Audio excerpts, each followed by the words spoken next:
أعوذ بالله من الشيطان الرجيم بسم الله الرحمن الرحيم والمرسلات عرفا فالعاصفات عصفا والناشرات نشرا فالفارقات فرقا فالملقيات ذکرا صدق اللہ العظیم۔ یہ سورہ مرسلات ہے، قرآن کی 77 نمبر سورہ ہے۔ اس کا ترجمہ اس طرح ہے: اللہ کے نام سے جو بے انتہا مہربان اور رحم فرمانے والا ہے۔ قسم ہے ان ہواؤں کی جو پے در پہ بھیجی جاتی ہیں۔ قسم ہے ان ہواؤں کی جو پے در پہ بھیجی جاتی ہیں، پھر طوفانی رفتار سے چلتی ہیں اور بادلوں کو اٹھا کر پھیلاتی ہیں، پھر ان کو پھاڑ کر جدا کرتی ہیں، پھر دلوں میں خدا کی یاد ڈالتی ہیں، پھر دل میں خدا کی یاد ڈالتی ہیں۔ عذر کے طور پر یا ڈراوے کے طور پر، جس چیز کا تم سے وعدہ کیا جا رہا ہے وہ ضرور واقع ہونے والی ہے۔ پھر جب ستارے ماند پڑ جائیں گے اور آسمان پھاڑ دیا جائے گا اور پہاڑ دھنک ڈالے جائیں گے اور رسولوں کی حاضری کا وقت آ پہنچے گا،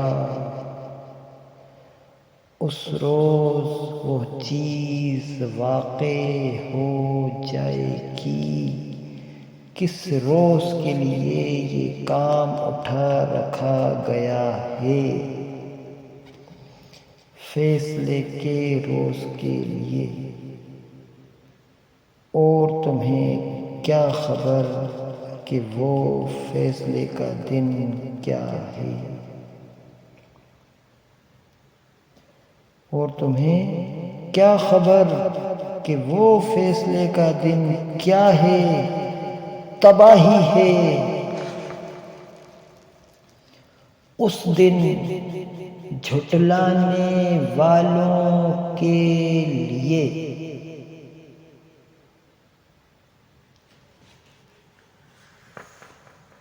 اور تمہیں کیا خبر کہ وہ فیصلے کا دن کیا ہے؟ تباہی ہے اس دن جھٹلانے والوں کے لیے۔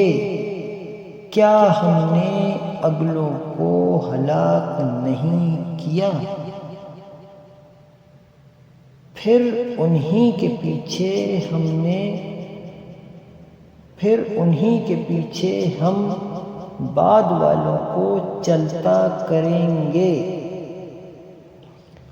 مجرموں کے ساتھ ہم یہی کچھ کیا کرتے ہیں۔ تباہی ہے اس دن جھٹلانے والوں کے لیے۔ کیا ہم نے ایک حقیر پانی سے تمہیں پیدا نہیں کیا اور ایک مقررہ مدت تک اسے ایک محفوظ جگہ ٹھہرائے رکھا؟ تو دیکھو ہم اس پر قادر تھے، پس ہم بہت اچھی قدرت رکھنے والے ہیں۔ تباہی ہے اس روز جھٹلانے والوں کے لیے۔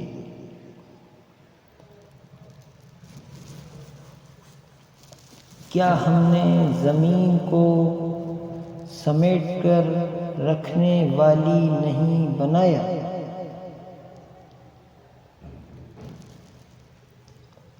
زندوں کے لیے بھی اور مردوں کے لیے بھی، اور اس میں بلند و بالا پہاڑ جمائے اور تمہیں میٹھا پانی پلایا۔ تباہی ہے اس روز جھٹلانے والوں کے لیے۔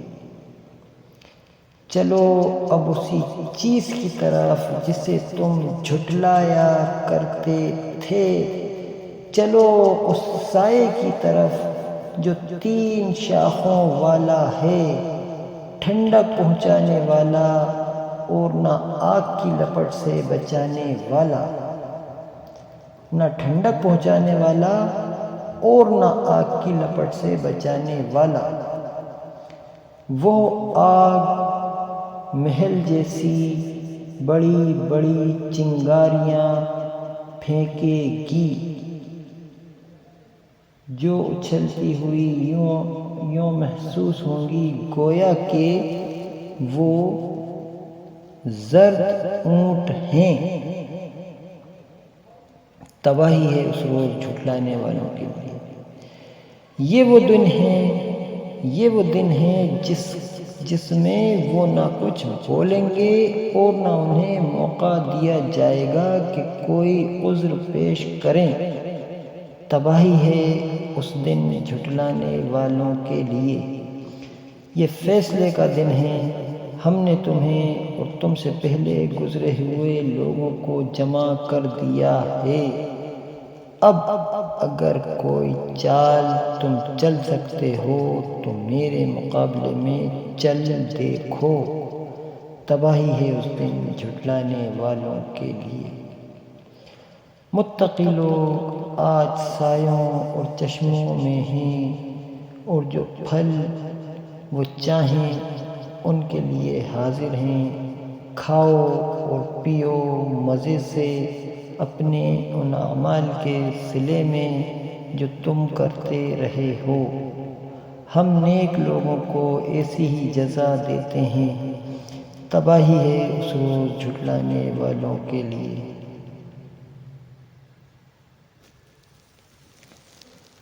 کھا لو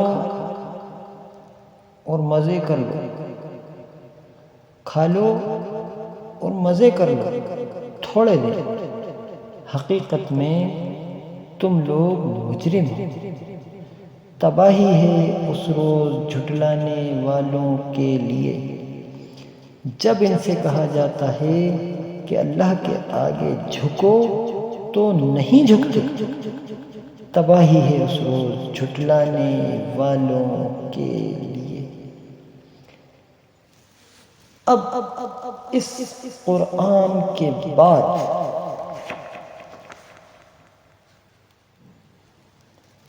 اور کون سا کلام ایسا ہو سکتا ہے جس پر یہ ایمان لائیں؟ صدق اللہ العظیم۔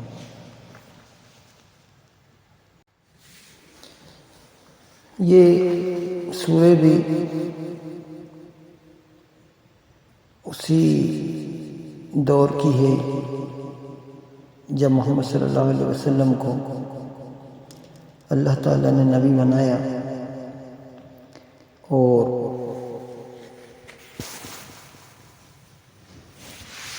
سارے انسانوں کے لیے اپنے پیغام کو قرآن جو اللہ کو بتائے ہیں اس کی شکل میں محمد صلی اللہ علیہ وسلم کے پاس بھیجا۔ اس کا جو مول پیغام تھا وہ یہ تھا کہ انسان کی اصل کو یہ قرآن بتاتا ہے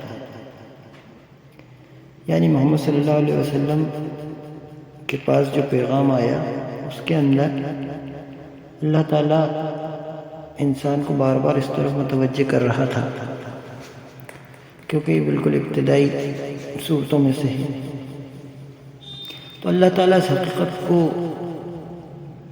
ان لوگوں کے سامنے بیان فرما رہا تھا جو وہاں پر موجود تھے کہ اے انسانوں، تمہاری حقیقت یہ ہے کہ اللہ تعالیٰ نے تمہیں نطفے سے پیدا کیا اس دنیا کے اندر، اور تمہارے ماں کے پیٹ میں تمہیں بنایا، پھر دنیا میں لے کر آیا، پھر تمہیں بڑا کیا، جوان کیا، تمہیں عقل دی، صلاحیت دی، نعمتیں دی اللہ تعالیٰ نے اس دنیا کے اندر، اور ایک مقررہ عمر کے بعد اللہ تعالیٰ تمہاری روحوں کو قبض کر لیتا ہے، اور یہ ضبطی میں یہ روحیں رہیں گی۔ پھر ایک دن پیشی کا آئے گا، قیامت کا دن وہ ہوگا، اور اس زندگی کا تم سے حساب لیا جائے گا کہ جو بھی تمہیں مقررہ مدت دی گئی تھی، جو عمر تمہیں یہاں زندگی میں دی گئی تھی، ان تمام نعمتوں کے بارے میں بھی تم سے پوچھا جائے گا، اور جس جس چیز کے تم امین بنا گئے تھے اس کے بارے میں بھی پوچھا جائے گا۔ اور یہ بھی قرآن نے بار بار بتایا کہ یہ دنیا انسان کے لیے امتحان گاہ ہے، اس امتحان کی کامیابی کا نتیجہ آخرت میں ملے گا۔ وہ پیشی کا دن آنے والا ہے، وہ قیامت کا دن ہے، وہ فکس کر دیا گیا ہے، اور اس کا علم اللہ نے اپنے پاس رکھا ہے، کسی کو نہیں بتایا۔ یہ صورتیں جس وقت نازل ہو رہی تھیں اور آپ صلی اللہ علیہ وسلم لوگوں کے سامنے یہ صورتیں پڑھ رہے تھے، تلاوت فرما رہے تھے قرآن کی، اور ان صورتوں کے اندر ہی اللہ تعالیٰ یہ حقائق لوگوں کو بتا رہا تھا کہ انسان کی اصل یہ ہے کہ وہ قیامت کے روز دوبارہ پیدا کیا جانے والا ہے، اور زندگی کا اس سے حساب لیا جانے والا ہے۔ تو وہاں پر جو لوگ اس کو جھٹلا رہے تھے، مذاق اڑا رہے تھے، اور ان کا انداز یہ ہوتا تھا کہ اچھا قیامت آنے والی ہے، لاؤ تو پھر ابھی لے آؤ۔ تو اللہ تعالیٰ بار بار ان کو پھر آگے کی صورت کوئی نازل ہوتی تھی، اس کے اندر اللہ تعالیٰ جو کچھ اس میں بتایا پچھلی صورتوں میں، اس سے تھوڑی اور آگے کی باتیں یا وہی باتیں قیامت کے منظر کی اور قیامت کی نشانیوں کی، انہی حقائق کو اللہ تعالیٰ الگ الگ طرح سے بیان قرآن کے اندر کر رہا ہے۔ تو وہاں پر جو لوگ تھے وہ ایسے بالکل نادان بچے کی سی حرکتیں کرنا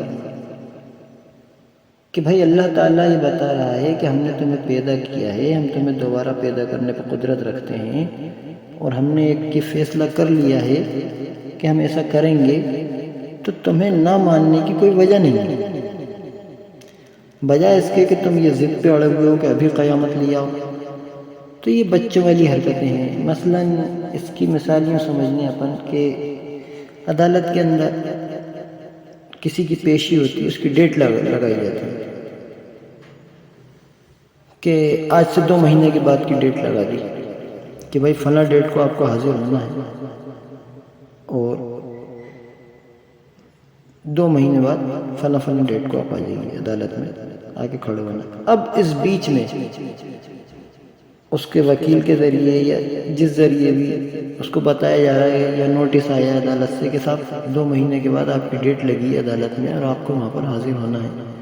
اب وہ ضد کرنے لگے کہ نارے ایسے کیسے میری پیشی لگ جائے گی، میں تو پیشی میں نہیں جاؤں گا، یا جاؤں گا، یا جو بھی ہے وہ یہ کہے کہ نہیں مجھے تو ابھی پیشی لا کے دکھاؤ، ابھی اگر ایسا ہے تو ابھی بتاؤ، ابھی حال پیشی کروں گا میں، تو یہ کوئی ضد ہے، بچوں والی حرکت نہیں ہے۔ اللہ تعالیٰ نے قیامت کا ایک دن مقرر کیا ہوا ہے، تو یہ حقیقت کے اوپر انسان کو غور کرنا چاہیے کہ وہ دن آنے والا ہے، یہ ایک حقیقت ہے۔ یہ کوئی بات نہیں ہوتی کہ ابھی حال ہی قیامت لے کر، ارے تمہارے لیے تھوڑی لے کر آئیں گے، اللہ تعالیٰ نے مقرر کر رکھا ہے اس دن کو، تمہارے لیے تو امتحان ہے، تم اپنے امتحان کی طرف توجہ دو، تم اپنی زندگی کو اس طرح گزارو جس طرح اللہ تعالیٰ چاہتا ہے۔ اللہ نے قرآن نازل کیا ہے، ان حقائق کو بیان کیا ہے، اس کے اندر انسان کی جو اصل ہے اور مر کے کہاں جانا ہے بتا رہا، اس کی تیاری کریں، سمجھدار انسان یہ کوئی بات تھوڑی ہوتی کہ ابھی حال قیامت چاہیے۔ یہ ایک بچکانہ ضد تھی جس کا جواب اس سورے میں ہمیں نظر آتا ہے، اور اس کے ڈھیروں دلائل اللہ تعالیٰ زبردست انداز میں قرآن کی آیتوں میں دیتا ہے۔ دوسری چیز جو توجہ دینے کی ہے وہ یہ کہ ہم یہ دیکھتے ہیں کہ ان صورتوں میں اللہ تعالیٰ قیامت کے آنے کے دلائل جو انسانوں کے سامنے رکھ رہا ہے، اس کے ساتھ ہی ساتھ انجام کار کیا ہوگا ماننے والوں کا اور نہ ماننے والوں کا، اس کو بھی بار بار تقریباً ساری صورتوں میں ساتھ ہی ساتھ بیان کیا جاتا ہے۔ یعنی جو لوگ مان رہے ہیں ان کا انجام کیا ہوگا، اور جو لوگ جھٹلا رہے ہیں ان کا انجام کیا ہوگا، یہ چیز بار بار قرآن کے اندر ان صورتوں کے اندر اللہ تعالیٰ بیان کر دیتا ہے۔ یعنی انسان ایک طرف تو اس طرف دھیان لگائے کہ یہ قیامت آئے گی، یہ بڑی معقول سی چیز ہے، دنیا کی زندگی جس طرح سے اللہ تعالیٰ نے ڈیزائن کیا ہے انسان کی زندگی کو، انسانی سماج کو، کوئی امیر ہے کوئی غریب ہے، یہ امتحان گاہ ہے، یہ صاف سمجھ میں آتا ہے۔ ورنہ اللہ تعالیٰ دنیا میں انسان کو پیدا کرنے کے بعد اس طرح کی تفریق نہ کرتا کہ کوئی امیر ہے کوئی غریب ہے۔ اللہ تعالیٰ امتحان کے لیے الگ الگ انسانوں کے الگ الگ امتحان ہے، کوئی غریب ہے تو اس کا امتحان الگ ہے، کوئی امیر ہے تو اس کا امتحان الگ ہے، یہ امتحان کا ہے۔ اس امتحان میں کامیابی کے لیے اللہ تعالیٰ نے دنیا کو ڈیزائن کیا ہے، انسانی سماج اسی طرح سے اللہ تعالیٰ نے بنایا ہے۔ اور دوسری چیز یہ کہ انسان اس طرف توجہ دے کہ اس کا انجام کا کیا ہوگا، یعنی ایک کامیاب لوگوں کا انجام یہ ہوگا اور ناکام لوگوں کا انجام یہ ہوگا۔ یعنی جو کامیاب ہوگا اس کو بے انتہا نعمتیں ملنے والی ہیں، اس کو اتنے انعامات کی بارش ہو جائے گی ایک طرح سے اس کے اوپر، اللہ تعالیٰ اس جنت کے منظر کو وہ یہاں پہ بیان کرتا ہے، جنت کی منظر کشی اللہ تعالیٰ کر رہا ہے۔ دوسری طرف جو لوگ ناکام ہوں گے، جو جھٹلانے والے ہیں، ان کے لیے سخت عذاب کا انتظام اللہ تعالیٰ نے کیا ہے، اس طرف بھی انسان توجہ دے۔ یہ بڑی توجہ طلب بات ہے، ان تمام صورتوں کے اندر یہ چیز ہمیں نظر آتی ہے۔ ایک اور اہم بات جس طرف ہمیں توجہ دینا چاہیے وہ یہ کہ ایسا نہیں ہوا اور آج بھی نہیں ہوتا کہ ایک وہ گروہ جو اللہ کے پیغام کا مخالف ہو گیا اور اللہ تعالیٰ جو انسان کو اعلیٰ اخلاقی صفات سکھا رہا ہے کہ یہ صفات اپنے اندر پیدا کرو کہ ایک طرف اس نے جھٹلایا بھی ہو اور اس کے اندر یہ اعلیٰ اخلاقی صفات بھی پیدا ہو گئی ہیں۔ یہ نہیں، تاریخ میں بھی نہیں ہوا، آج بھی ہم دیکھتے ہیں کہ یہ نہیں ہوتا۔ مثلا ایک آدمی جھوٹ بولتا ہے، دھوکے بازی کرتا ہے، زمانے بھر کی گالی گفتار، زنا خوری، شراب خوری، اور ایک الگ ہی اس کا کردار ہے کہ وہ غنڈہ ٹائپ بنا ہوا ہے، اکڑتا ہے لوگوں سے، زمین میں اکڑ کے چلتا ہے۔ یہ ایک رویہ انسان کا، یہ ایک کردار۔ ایسا کبھی نہیں ہوا کہ آدمی یہ تو کہے کہ صاحب محمد صلی اللہ علیہ وسلم پر محمد صلی اللہ علیہ وسلم پر تو میں ایمان نہیں لاتا کہ اللہ کے نبی ہیں، اور میں اس بات کو ماننے کو تیار نہیں ہوں کہ یہ قرآن اللہ کی طرف سے ہے، لیکن میں اپنے آپ کو سدھارنے کو تیار ہوں، میں یہ اعلیٰ اخلاقی صفات اپنے اندر پیدا کرنے کے لیے تیار ہوں، بھلے یہ قرآن اللہ کی طرف سے نہ ہو، لیکن اس کے اندر جو بتایا گیا ہے کہ مسکین کو کھانا کھلانے کی ترغیب دینا ہے، یا اللہ کے آگے جھکنے والی بات ہے، یا زنا خوری وغیرہ سے بچنا، جھوٹ نہ بولنا، یہ تمام چیزوں سے میں بچنے کی کوشش کروں گا، کیونکہ اللہ تو موجود ہے، اللہ کو لوگ مانتے تھے۔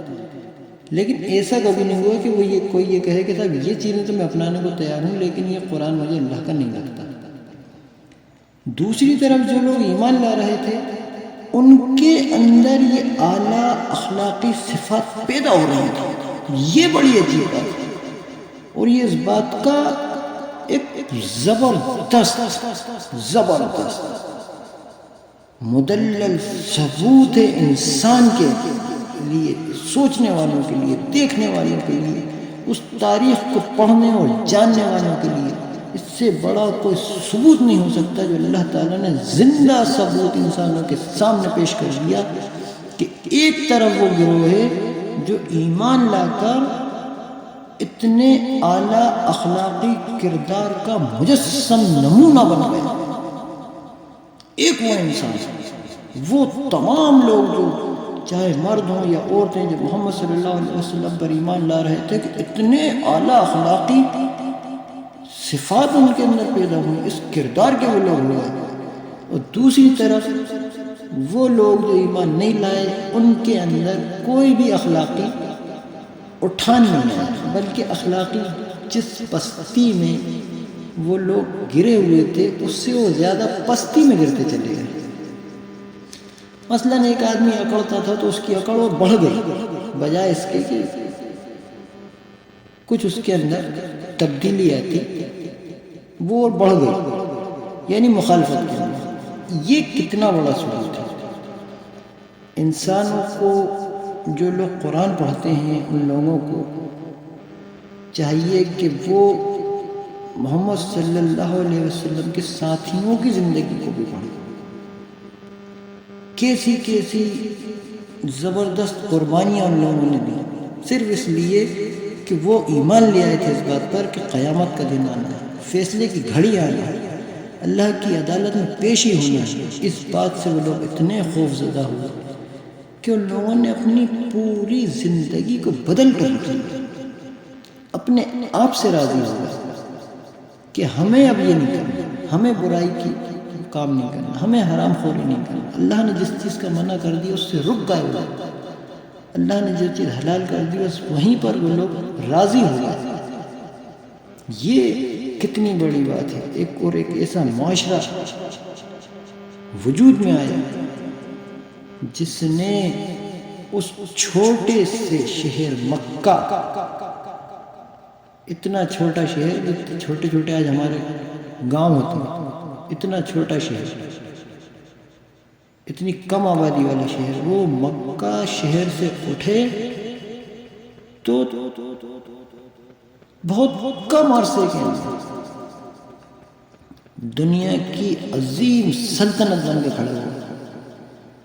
یہ وہ اخلاقی اعلیٰ صفات تھی جو اللہ تعالیٰ نے ان کو اتنی کامیابیاں سے نوازا۔ اللہ کی مدد تو تھی ہی، تو اس بات کا ثبوت ہے کہ اللہ کی مدد ان کے ساتھ تھی، لیکن ان کا اپنا جو کردار تھا وہ بھی بڑا اس بات کا ثبوت ہے کہ اللہ تعالیٰ نے ان کو اتنی کامیابی دی، اور وہ اعلیٰ کردار کیوں کر بنا؟ کیونکہ وہ اس قرآن پر ایمان لے آئے۔ آج ہم دیکھتے ہیں کہ بہت سے لوگ یہ بات کہتے ہیں کہ صاحب ہم ایمان نہ بھی لائیں لیکن ہم اچھے انسان بننا چاہتے ہیں۔ آپ بن ہی نہیں سکتے اچھے انسان۔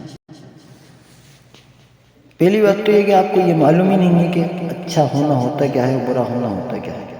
پھر بھی جو ایک انسان کے اندر اللہ تعالیٰ نے بھلائی و برائی کو پہچاننے کی ایک جو صفت اللہ تعالیٰ نے انسان کے اندر رکھی ہے، وہ بھلائی و برائی کو پہچانتا ہے، اس کو پہچاننے کے بعد بھی انسان کئی بار ایسا ہوتا ہے کہ بہت سی چیزوں سے اپنے آپ کو نہیں روک پاتا۔ مثلاً ہم دیکھتے ہیں کہ وہاں پر مکے کے اندر شراب کے بڑے شوقین لوگ تھے، بڑی کثرت سے شراب پیا کرتے تھے، لیکن جب انہوں نے ایمان لا کر محمد صلی اللہ علیہ وسلم کو نبی مانا اور قرآن کو اللہ کی کتاب مانا اور اس پر ایمان لائے، تو ہر بات وہ اس طرح مانتے تھے کہ بس جو حکم آ جائے، تو شراب کا حکم آیا کہ یہ شراب حرام کر دی گئی تو انہوں نے فوراً ہی چھوڑ دیا۔ آپ اسی چھوٹی سی مثال سے انداز کریں کہ آپ یہ کہتے ہیں کہ صاحب میں اچھا انسان بننا چاہتا ہوں، لیکن آپ شراب کے رسیاں ہیں، آپ شراب پیتے ہیں مثلا، آپ یہ کہیں گے کہ صاحب میں شراب پیتا ہوں لیکن میں کسی کو نقصان نہیں پہنچاتا، میں کسی کو دھوکہ نہیں دیتا، لیکن میں صاحب صرف شراب پیتا ہوں اور میں کسی کو دھوکہ نہیں دیتا، تو میں ایک اچھا انسان ہوں۔ نہیں، آپ اچھے انسان نہیں ہیں۔ اچھا انسان وہ ہوتا ہے جو اللہ تعالیٰ کے حکم کو مانے۔ مثلا جو اللہ تعالیٰ نے رشتے، ہم رشتوں کو لیں، جو رشتے حرام کیے ان کو حرام سمجھیں، جو رشتے حلال کیے ان پر ان رشتوں کو حلال طریقے سے اپنے لیے اپنا لیں۔ اب ایک انسان کہتا ہے کہ صاحب میں تو بہت اچھا انسان بننا چاہتا ہوں، لیکن میں جو ہے اپنی بہن سے شادی کر لوں گا، یا شادی نہیں بھی کروں گا تو اس کے ساتھ لیو ان ریلیشن میں رہ لوں گا۔ یہ اب آپ پھر کہیں کہ صاحب یہ سب راضی خوشی کرنا ہے ہم ایک اچھے انسان ہیں سماج کے اندر، تو یہ اچھا سماج نہیں بنے گا، یہ آگے چل کے ایسے ایسے بگاڑ پیدا ہوں گے اور کہ آپ سوچ بھی نہیں سکتے۔ اتنی اخلاقی گراوٹ میں انسان چلا جائے گا کہ پھر وہ نہ صرف یہ کہ جھوٹ بولنا اور لوگوں کو دھوکہ دینا، بلکہ قتل و غارت گری تک یہ بات جاتی ہے۔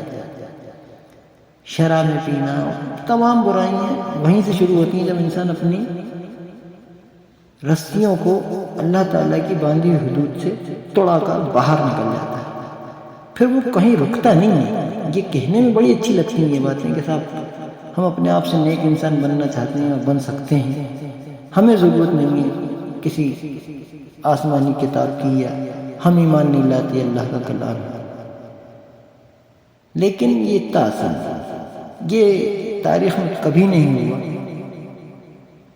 کہ کوئی سماج ایسا بن گیا ہو یا بن کے کھڑا ہو کہ اس نے دکھایا ہو کہ صاحب دیکھو آج ہمارے سماج کے اندر سارے ہی لوگ ایسے اعلیٰ اخلاقی کردار کے لوگ بن کے کھڑے ہو گئے ہیں، اور ہم نے اپنے آپ کو اس لیے ایسا بنا لیا ہے کہ ہم نے خود سے فیصلہ کیا کہ ہم کسی کو دھوکہ نہیں دیں گے اور جھوٹ نہیں بولیں گے اور بہت اچھے لوگ ہم لوگ بن کے دکھائیں گے۔ ایسا کبھی نہیں ہوا تاریخ میں، بلکہ ایک مذاق بن گیا۔ خاص طور سے ابھی 100-150 سال پیچھے ہم جا کے دیکھتے ہیں، جن لوگوں نے بڑے بڑے دعوے لے کے اٹھے یورپ کے اندر، یہی سب دعوے تو تھے کہ ہم خدائی رہنمائی سے آزاد ہو کر خود اپنا سماج بنائیں گے۔ کیا نتیجے نکلے؟ نتیجے یہ نکلے کہ صاحب بس اللہ رحم فرمائے کہ وہاں کے ممالک کا یہ حال ہے، یورپ کے، برطانیہ، اٹلی، جرمنی، پولینڈ اور کون کون سے ممالک ہیں، اور اس کے اندر امریکہ، ظاہر امریکہ بھی یورپ کا ایک حصہ ہے، ایک طرح سے کہہ سکتے ہیں، سب یورپ یہ نہیں تو پسند ہے وہاں پر. تو امریکہ میں، امریکن ممالک میں اور یورپین ممالک میں ایک آپ ذرا اس کے اوپر وہ دیکھیں آپ آنکڑے، تو آپ کو پتہ چلے گا کہ ایک کثیر تعداد ان ممالک کے اندر ایسی ہے بیچاروں کو جن کو اپنے باپ کا پتہ نہیں ہے. کتنے افسوس کی بات، حرامیوں کی تعداد. یہ انسانی سماج بنا ان دعووں کے نتیجے میں جو آج دعوے کیے جاتے ہیں وہ پہلے بھی کیے گئے، تو یہ نتائج ہمیں سامنے نظر آئے کہ صاحب خدا کی رہنمائی کی ہمیں کوئی ضرورت نہیں. بہرحال بات یہی ہے کہ جو لوگ ایمان لاتے ہیں وہی لوگ انسانی اعلیٰ اخلاقی صفات کے نمونہ بنتے ہیں. وہ کردار، ایک اعلیٰ اخلاقی کردار ان کے اندر پنپتا ہے اور زندہ رہتا ہے، اور اس کو وہ قائم رکھ پاتے ہیں. ایک اعلیٰ کردار کے لوگ وہی لوگ بنتے ہیں جو اللہ کے اوپر ایمان لاتے ہیں. پھر ایک تیسری چیز اور ہم دیکھتے ہیں اس قرآن کے اندر، ان صورتوں کے اندر، خاص طور سے جو شروع میں جو صورتیں نازل ہوئی ہیں مکے کے دور میں، کہ اللہ تعالیٰ جو اس قرآن میں کلام کر رہا ہے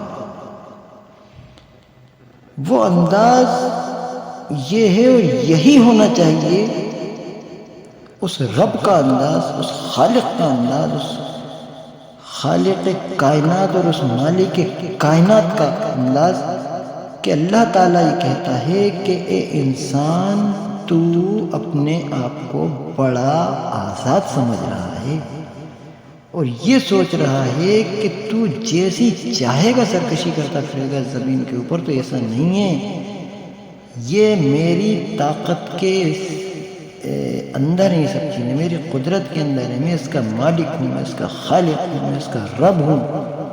میں جب چاہے اس کی پکڑ کر سکتا ہوں. لہٰذا یہ کہ ہم یہ دیکھتے ہیں کہ بار بار اللہ تعالیٰ اس قرآن کے اندر ایک وہ دھمکی والا انداز بھی انسان سے، اس وہ انداز اللہ کا نظر آتا ہے کہ انسان اس سے ڈرے. محبت کا انداز بھی نظر آتا ہے کہ انسان مان جائے، اور پھر دھمکی والا انداز بھی نظر آتا ہے کہ اگر نہیں مانے گا تو جس طرح سے میں پہلے کی قوموں کے اوپر عذاب لایا تھا اس دنیا میں، یہ تیرے اوپر بھی لا سکتا ہوں، تمہاری قوم پر بھی وہ عذاب لا سکتا ہوں. یہ مت سمجھو کہ دنیا قیامت کے روز جب عذاب آئے گا وہ تو آئے گا ہی آئے گا، دنیا میں بھی میں لے آؤں گا، لا سکتا ہوں اور لاتا ہوں. یہ میرا طریقہ رہا ہے. اس سے بھی ڈرو، آخرت کے عذاب سے تو ڈرو ہی ڈرو، دنیا کے عذاب سے بھی ڈرو. یہ چیز بھی ہمیں ان صورتوں میں برابر نظر آتی ہے. قسم ہے ان ہواؤں کی جو پے در پہ بھیجی جاتی ہیں، پھر طوفانی رفتار سے چلتی ہیں اور بادلوں کو اٹھا کر پھیلاتی ہیں، پھر ان کو پھاڑ کر جدا کرتی ہیں، پھر دلوں میں خدا کی یاد ڈالتی ہیں، عذر کے طور پر یا ڈراوے کے طور پر. جس چیز کا تم سے وعدہ کیا جا رہا ہے وہ ضرور واقع ہونے والی ہے. یعنی کہ قیامت. اللہ تعالیٰ کہہ رہا ہے کہ قیامت ضرور واقع ہونے والی ہے۔ ہمیں یہ بھی دیکھنا چاہیے کہ جس وقت یہ کلام عرب والوں کے سامنے پڑھا جا رہا تھا، ماننے والے بھی اور نہ ماننے والے بھی دونوں ہی اس کلام کو سن کر ایک طرح سے کہنا چاہیے کہ بڑا ہی کنسنٹریشن کے ساتھ اس کلام کو سنتے تھے، اور جو ان آیات میں، ان صورتوں میں جو پیغام اصل ہوتا تھا اس کو وہ لوگ بہت اچھی طرح سمجھتے تھے، لیکن بعد میں یہ افسوس کی بات ہے کہ لوگ اس میں اتنا زیادہ، کیونکہ اللہ کا کلام تھا تو لوگوں نے کہا کہ اس میں سے ہم اور بہت ساری چیزیں نکالیں، تو چھوٹی چھوٹی سی باتوں کو اٹھا کر اور وہ بحث و مباحثے کے موضوع بنے، اور آج تک وہ سلسلہ جاری ہے۔ اصل جو پیغام ہے اس کی طرف متوجہ ہونا چاہیے، اور وہ لوگ اس طرف متوجہ ہو جاتے تھے جو پہلے مخاطبین تھے۔ اللہ تعالیٰ جن کو سب سے پہلے مخاطب کر رہا تھا، وہ لوگ جو ہے ایک دم، جسے کہنا چاہیے کہ آسمان سے ایک زوردار بارش ہوتی ہے، آدمی ایک دم، یا بجلی چمکتی ہے، ایک دم ٹھہر سا جاتا ہے، رک سا جاتا ہے، وہ اس کی پوری توجہ اس طرف ہو جاتی ہے۔ یہ ایک تو عربی زبان کا انداز بڑا زبردست، اور پھر قرآن کی جو زبان ہے، اس کی جو فصاحت ہے، اس کی جو بلاغت ہے، وہ بہت ہی زبردست ہے۔ تو وہ ایک تو اس کے اندر جو بات کہی جا رہی ہے وہ، اور اس بات کو کہنے کا انداز وہ، پھر جس زبان میں وہ کلام ہو رہا تھا، یعنی نہ نظم کا انداز تھا نہ نثر کا انداز تھا، ایک وہ، یہ تمام کی تمام چیزیں ایک انسان کے اوپر ایک رعب سا طاری ہو جاتا تھا۔ اور آج بھی جو لوگ بڑی گہرائی سے اس کو پڑھتے ہیں، سمجھتے ہیں، وہ اس تمام چیزوں کو محسوس کر لیتے ہیں۔ خاص طور سے وہ لوگ جو عربی زبان کے بڑے ماہر ہوتے ہیں، چاہے وہ عرب میں پیدا نہ ہوئے ہوں، بہت سے لوگ ہیں جو بعد میں عربی سیکھ کر عربی کے اوپر بڑا عبور حاصل کر لیتے ہیں۔ والمرسلات عرفا فالعاصفات عصفا والناشرات نشرا فالفارقات فرقا فالملقيات ذكرا عذرا او نذرا انما توعدون لواقع فاذا النجوم طمست واذا السماء فرجت واذا الجبال نسفت واذا الرسل اقتت لأي يوم أجلت ليوم الفصل وما أدراك ما يوم الفصل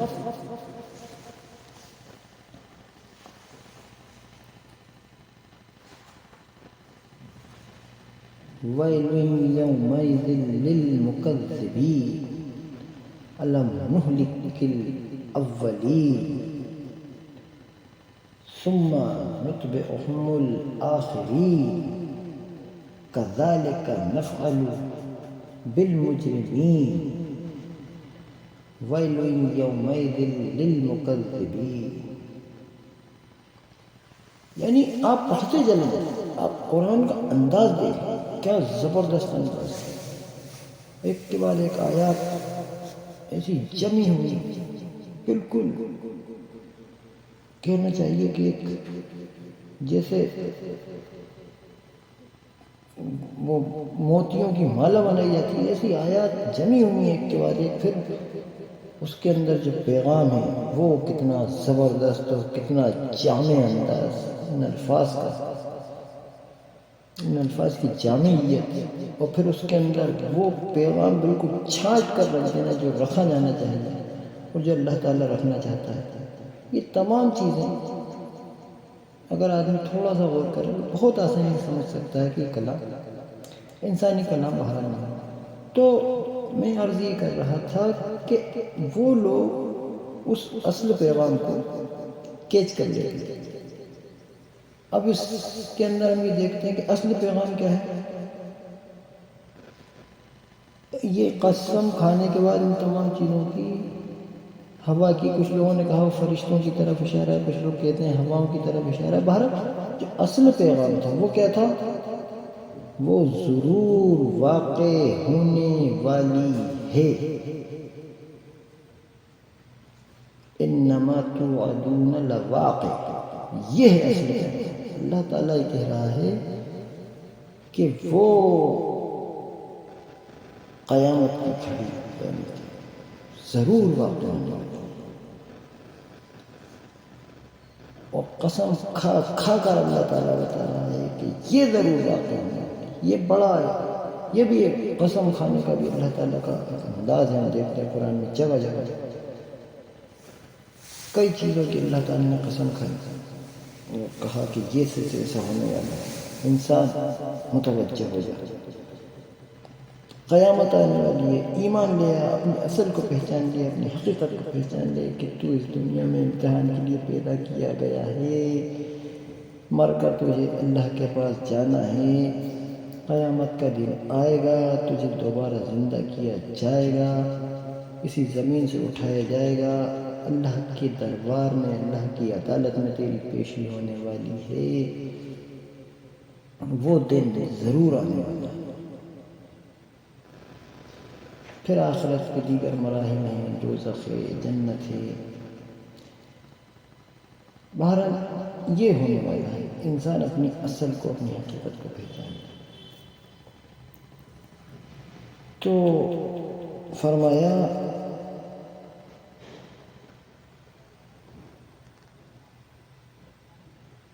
وہ ضرور واقع ہونے والی ہے.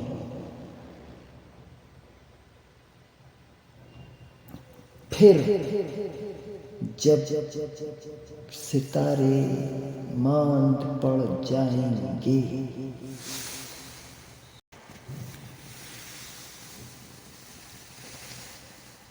پھر جب ستارے ماند پڑ جائیں گے اور آسمان پھاڑ دیا جائے گا. یہ قیامت کا منظر اللہ تعالیٰ کھینچ رہا ہے. یہ ہونے والا ہے. اے انسان متوجہ ہو.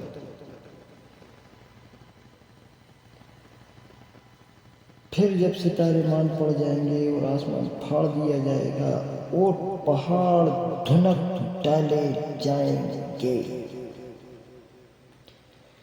اور رسولوں کی حاضری کا وقت آ پہنچے گا.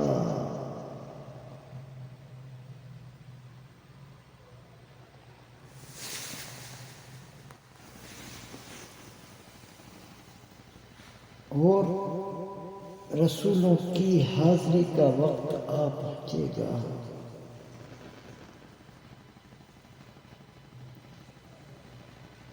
یعنی رسول جو دنیا میں آئے، انہوں نے آ کر انسانوں کو بتایا کہ اللہ کا یہ پیغام میں لے کر آیا.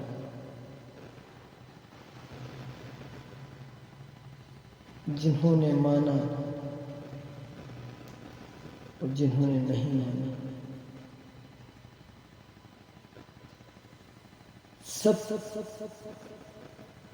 چیزیں وہاں پر قیامت کے روز جب یہ سب ہوگا،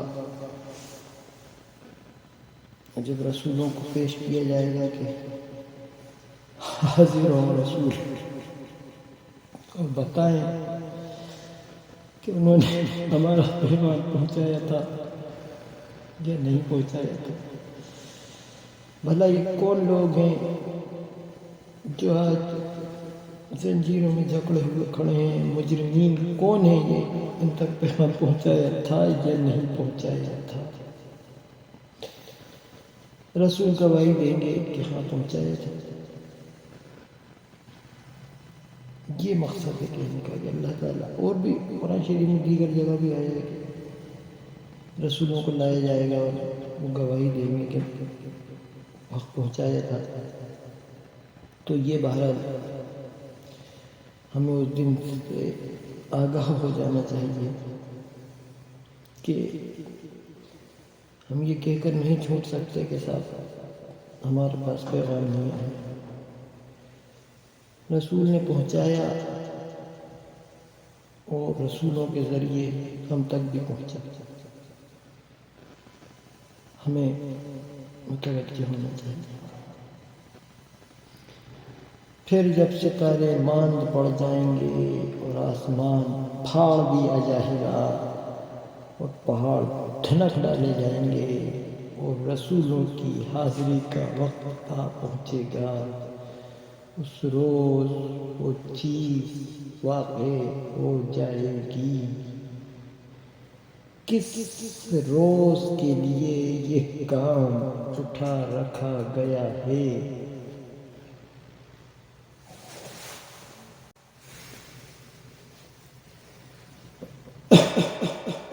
فیصلے کے روز کے لیے۔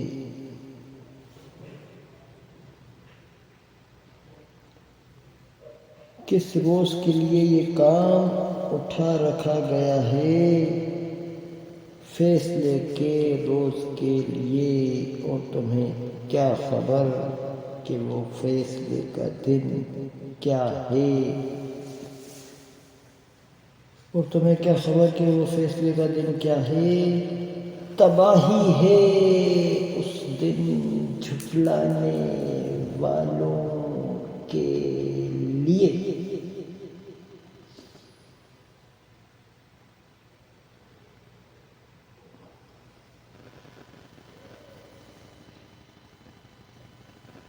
تباہی ہے اس دن جھٹلانے والوں کے لیے۔ کیا ہم نے اگلوں کو ہلاک نہیں کیا؟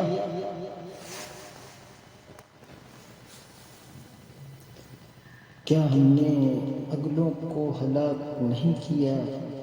پھر انہی کے پیچھے ہم بعد والوں کو چلتا کریں گے۔ یعنی جو لوگ نہیں مانیں گے ان کو ہلاک کر دیں گے۔ اللہ تعالیٰ کا یہ طریقہ رہا ہے۔ مجرموں کے ساتھ ہم یہی کچھ کیا۔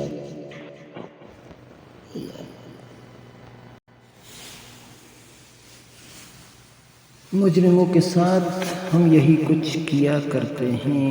تباہی ہے اس دن جھٹلانے والوں کے لیے۔ یعنی اس دن کو جھٹلانے والوں کے لیے جو تباہی ہے، بس اس روز تباہی ہے۔ دنیا میں جو تباہی ہے وقتی طور پر وہ ہے، بہرحال اس دن اصل تباہی ہے۔ وَيْلٌ يَوْمَئِذٍ لِّلْمُكَذِّبِينَ۔ یہ بار بار یہ آیت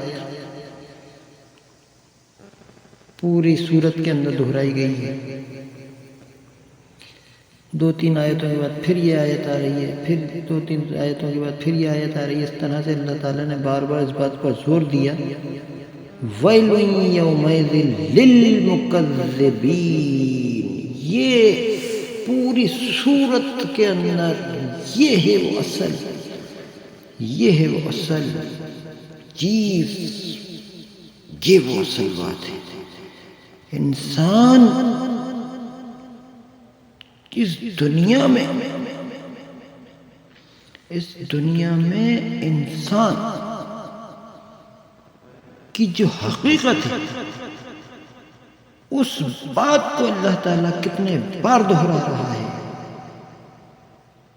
کہ اس دن کو جس نے جھٹلا دیا اس نے تو سمجھو کہ بس اپنی تباہی لکھ لی بے وقوف نے. کتنی اہم بات ہے جس کو اللہ تعالیٰ بار بار دہرا رہا ہے، بار بار دہرا رہا ہے. ارے انسان، ارے یار کیا انسان کہاں غافل ہے، کہاں کھویا ہوا ہے. وہ اللہ تعالیٰ جس نے انسان کو پیدا کیا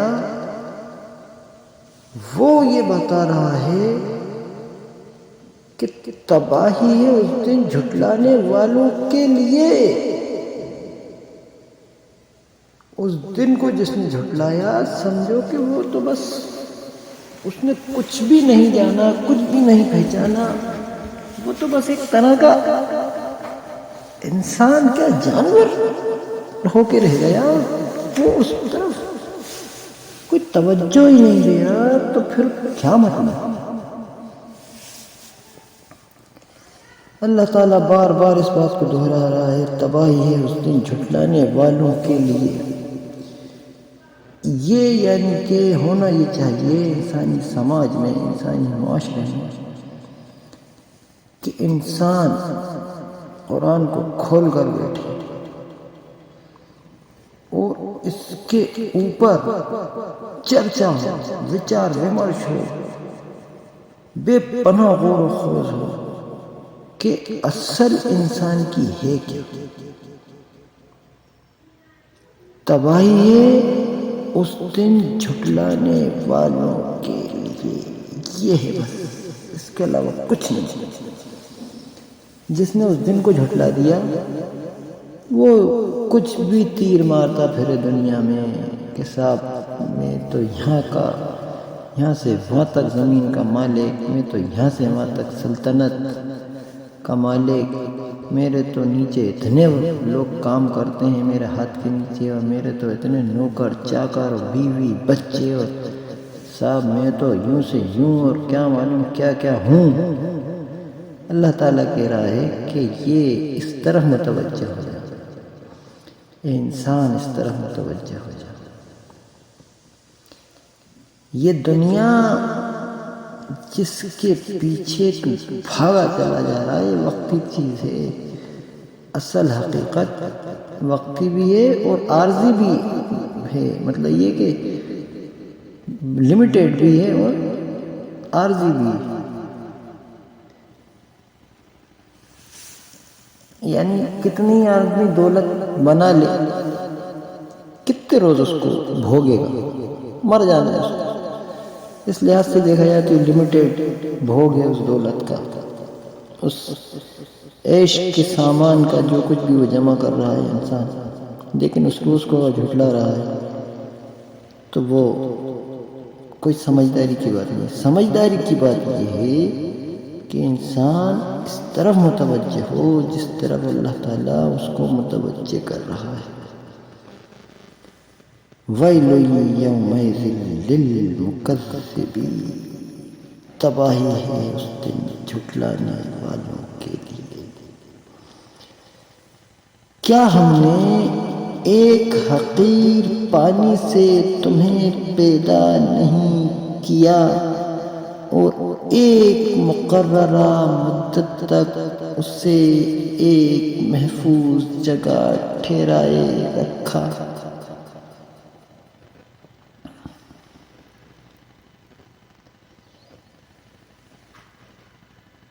کیا ہم نے ایک حقیر پانی سے تمہیں پیدا نہیں کیا اور ایک مقررہ مدت تک اسے ایک محفوظ جگہ ٹھہرائے رکھا تو دیکھو ہم اس پر قادر تھے، پس ہم بہت اچھی قدرت رکھنے والے ہیں. تباہی ہے اس روز جھٹلانے والوں کے لیے.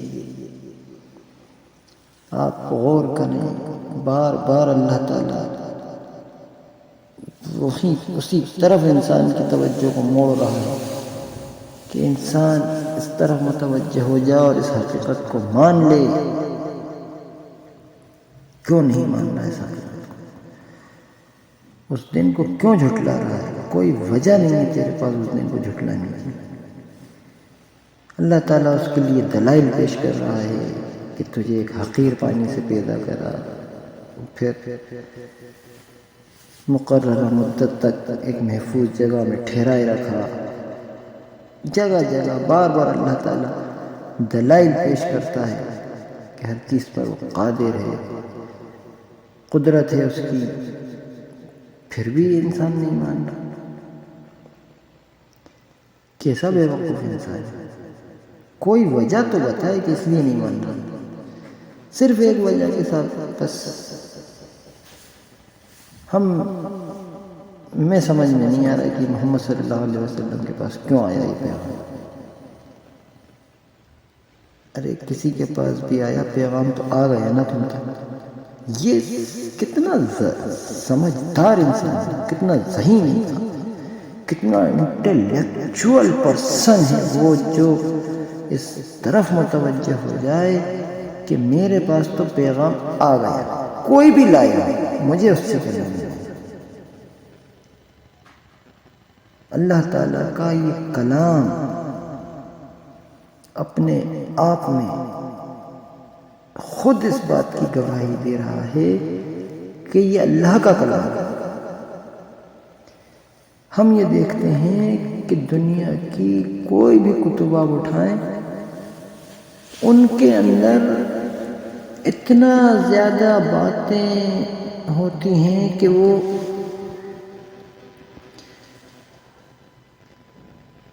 ایسا لگتا ہے کہ بس بہت کچھ اس کے اندر لکھ دیا گیا ہے۔ اللہ تعالیٰ نے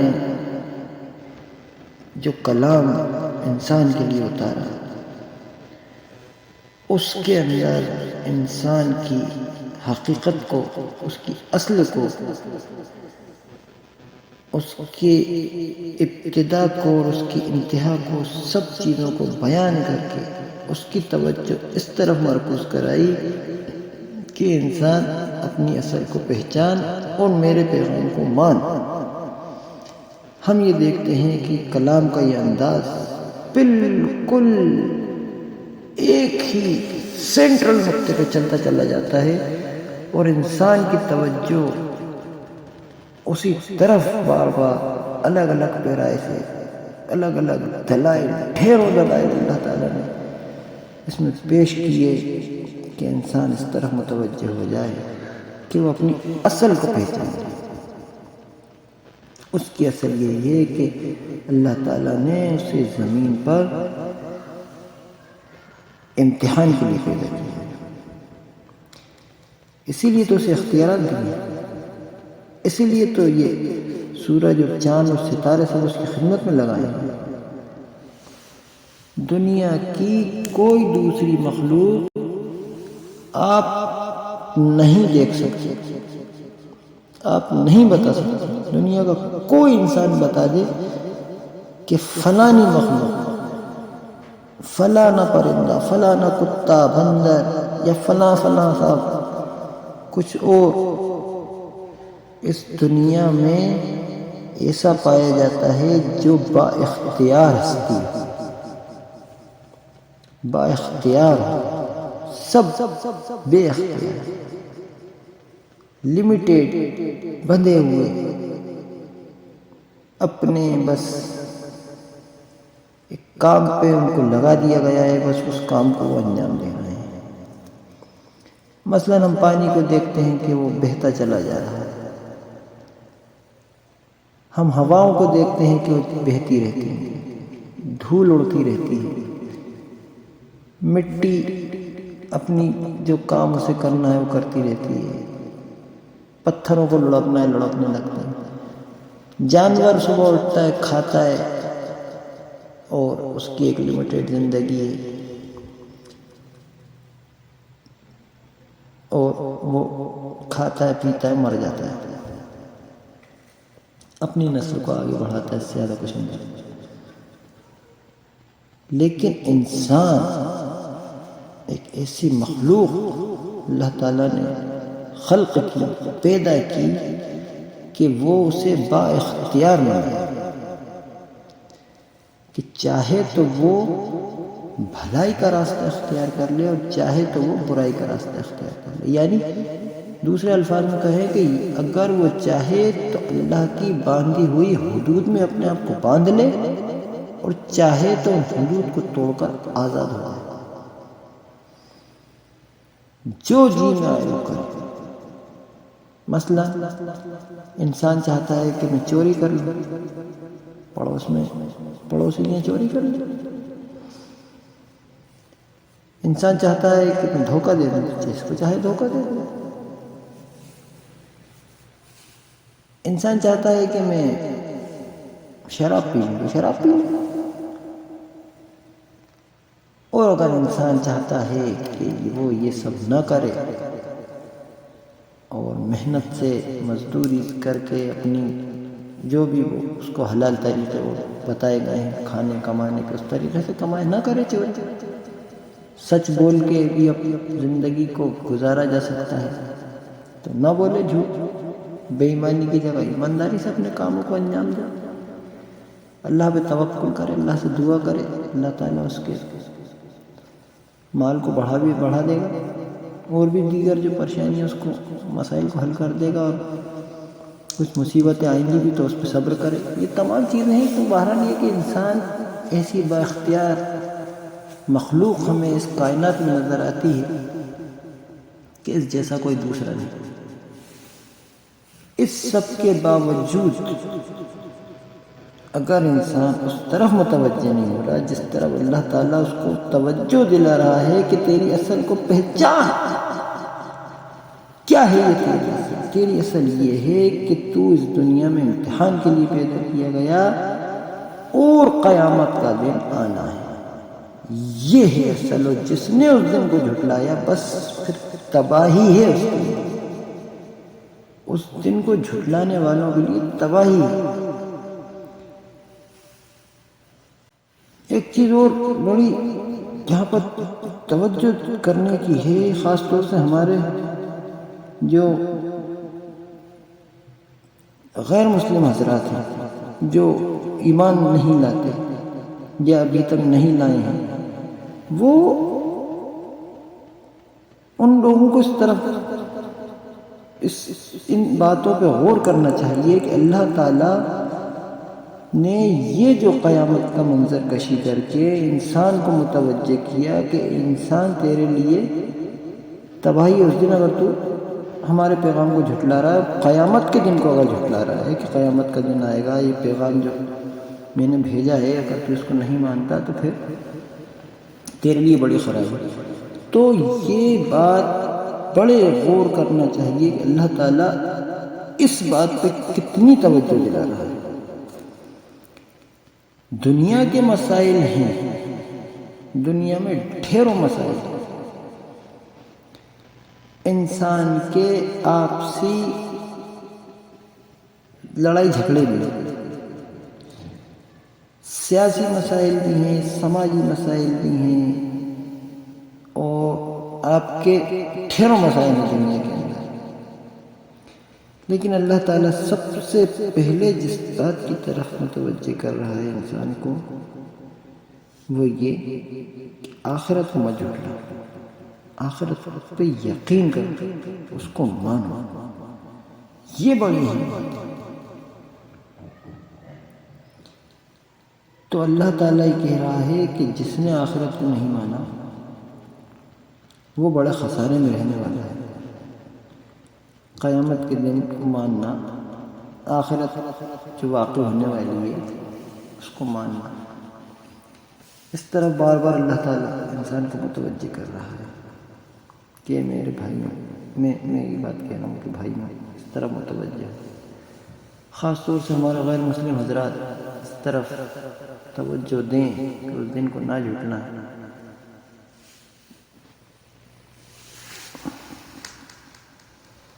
تباہی اس کو جھٹلانے والوں کے لیے. کیا ہم نے زمین کو سمیٹ کر رکھنے والی نہیں بنایا، زندوں کے لیے بھی اور مردوں کے لیے بھی، اور اس میں بلند و بالا پہاڑ جمائے اور تمہیں میٹھا پانی پلایا۔ یہ دیکھیے آپ پھر کتنے ڈھیر سارے دلائل اللہ تعالیٰ نے یہاں پر دیے کہ انسان اس روز کو جو جھٹلا رہا ہے اس کی وجہ تو ہو کوئی وجہ نہیں۔ اللہ تعالیٰ سارے دلائل ثابت کر دیتا ہے اپنے کہ یہ ہو رہا ہے کہ نہیں ہو رہا، یہ اور یہ اگر نہیں ہو رہا ہو تو تم کہو کہ نہیں صاحب یہ تو نہیں ہو رہا، یہ سب ہو رہا ہے۔ جب ہو رہا ہے تو کون ہے اس کو کرنے والا؟ آپ کہتے ہو وہ اللہ ہے، یقیناً وہ اللہ ہے، تو پھر اللہ ہی تعالیٰ یہ کہہ رہا ہے کہ میں نے ہی یہ کلام نازل کیا، اس کو کیوں جھٹلاتے ہو؟ کوئی وجہ تو بتاؤ اس کو جھٹلانے کی، کوئی وجہ نہیں ہے تمہارے پاس، بے وجہ تم جھٹلا رہے ہو، اسی لیے تو پکڑ ہوگی اللہ تعالیٰ، اسی لیے تو گرفت کرے گا کہ تم جھٹلاتے کیوں تھے اس وقت، کیوں جھٹلاتے تھے اس دن کو کہ وہ دن آئے گا، جبکہ تم اپنی آنکھوں سے دیکھ رہے ہو کہ یہ دنیا امتحان کے لیے بنی۔ انسان جتنے دنیا میں فلسفے آج تک گزرے، جتنے فلسفی گزرے، جتنے فلسفے انہوں نے پیش کیے، اگر وہ ان کو باریکی سے وہ تمام فلسفی اگر اس بات کو غور کرتے کہ یہ دنیا امتحان کے لیے بنی ہے تو وہ اس نتیجے پہ یقیناً پہنچ جاتا ہے کہ یہ دنیا امتحان کے لیے بنی ہے، اور اس کو بنایا گیا ہے، یہ ڈیزائنڈ ہے، لیکن انہوں نے تو جو کیا وہ کیا، اسے چھوڑیں۔ بہرحال یہ کہ اللہ تعالیٰ بار بار اس طرح متوجہ کر رہا ہے، اس کے دلائل پیش کر رہا ہے کہ یہ زمین اور یہ آسمان اور یہ انسان، تمام دلائل اللہ تعالیٰ پیش کر رہا ہے، پھر کہہ رہا ہے کہ اس بات کو کیوں جھٹلا رہے ہو؟ اگر جھٹلاؤ گے تو پھر اس دن جھٹلانے والوں کے لیے تباہی۔ کیا ہم نے زمین کو سمیٹ کر رکھنے والی نہیں بنایا، زندوں کے لیے بھی اور مردوں کے لیے بھی، اور اس میں بلند و بالا پہاڑ جمائے اور تمہیں میٹھا پانی پلایا۔ تباہی ہے اس روز جھٹلانے والوں کے لیے۔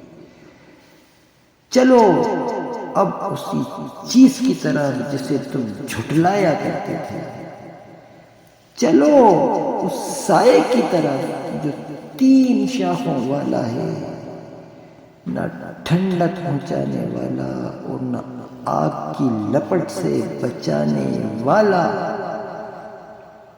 یعنی وہ جو دھواں اٹھے گا بڑا بڑا اس سے جو سایہ ہوگا، یہی مفسرین نے اس میں لکھا ہے کہ چلو اس سائے کی طرف جو 3 شاخوں والا ہے، یعنی اس سایہ دھواں اٹھے گا تو اس کی شاخیں بن جاتی ہیں، جب دھواں اٹھتا ہے تو یہ مطلب ہے کہ اس کا بڑا دھواں ہوگا، اس کی 3 شاخیں بنیں گی، یہ اللہ تعالیٰ ہی بتا رہا ہے۔ تو فرمایا چلو اب اسی چیز کی طرف جسے تم جھٹلایا کرتے تھے، چلو اس سائے کی طرف جو 3 شاخوں والا ہے، نہ ٹھنڈک پہنچانے والا اور نہ آگ کی لپٹ سے بچانے والا۔ وہ آگ محل جیسی بڑی بڑی چنگاریاں پھینکے گی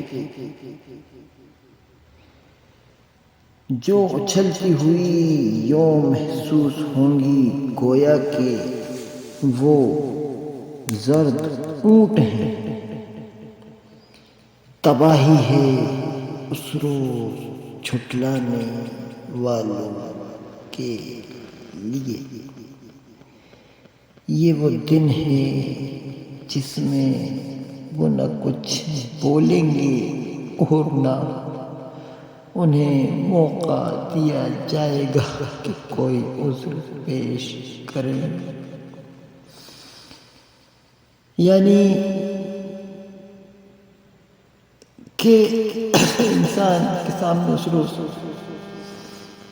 کوئی موقع ہی نہیں رہے گا کہ کوئی عذر پیش کرے، جس طرح آج وہ کٹ حجتیاں کر رہا ہے، اس روز اسے کوئی موقع نہیں دیا جائے گا۔ جیسا آج موقع سے ملا ہوا ہے، بڑا شہنشاہ بنا پھر رہا ہے اے انسان، اے انسان،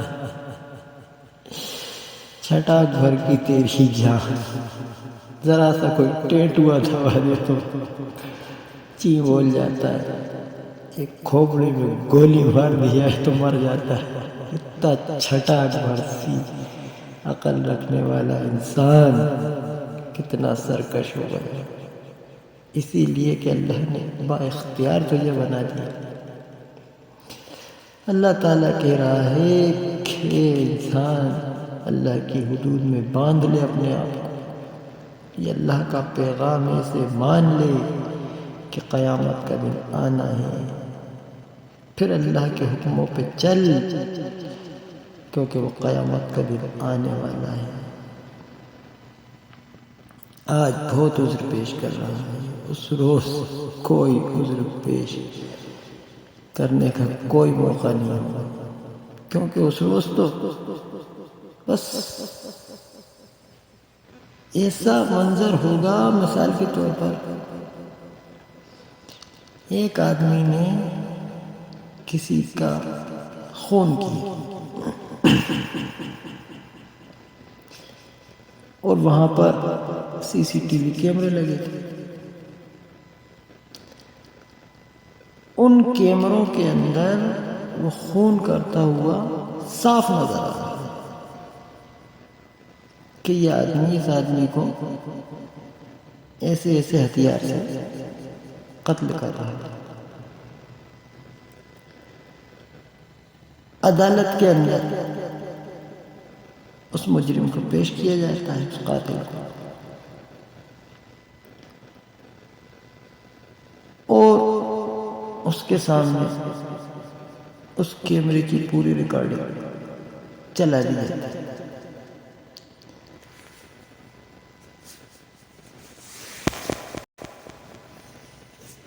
آپ بتائیے،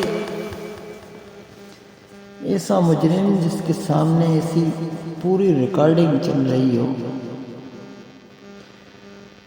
وہ کیا کرے گا؟ کوئی عذر پیش کر پائے گا کہ صاحب میں نے قتل نہیں کیا؟ ایسا ہی کچھ منظر افسوس ہوگا۔ یہ مطلب نہیں ہے کہ اس کو پیشی کے اندر اپنی صفائی کے لیے موقع نہیں دیا جائے، صفائی کا موقع تو اسے دیا جائے گا، لیکن صفائی پیش کرنے کی پوزیشن میں وہ ہوگا ہی نہیں۔ بات یہ ہے کہ اس کے سامنے ایسی شہادتیں پیش کر دی جائیں گی، کیونکہ دوسری جگہ بھی اللہ تعالیٰ نے جگہ جگہ قرآن میں کہا کہ اس روز تمہارے منہوں پہ مہر لگا دیں گے اور تمہارے ہاتھ اور پیر گواہی دیں گے۔ تو اس وقت تو یہ بات سمجھ نہیں آتی تھی کہ آج سے 1300-1400 سال پہلے جب قرآن نازل ہوا تھا، انسان اس کو ایسا ہی سمجھتا تھا لٹرلی کہ ہاں منہ کے اوپر ٹیپ وغیرہ باندھ دیا جائے گا اور اللہ تعالیٰ پیروں کو اور ہاتھوں کو زبان دے دے گا، وہ بولیں گے کہ صاحب میرا کوئی ایمان لے کے گئے تھے۔ لیکن آج یہ بات کتنی آسانی سے ہم سمجھ سکتے ہیں کہ اللہ تعالیٰ ریکارڈنگ دکھا دے گا۔ بہرحال جو بھی اللہ تعالیٰ کا طریقہ ہوگا وہ تو اللہ تعالیٰ دکھائے گا ہمیں قیامت کے روز۔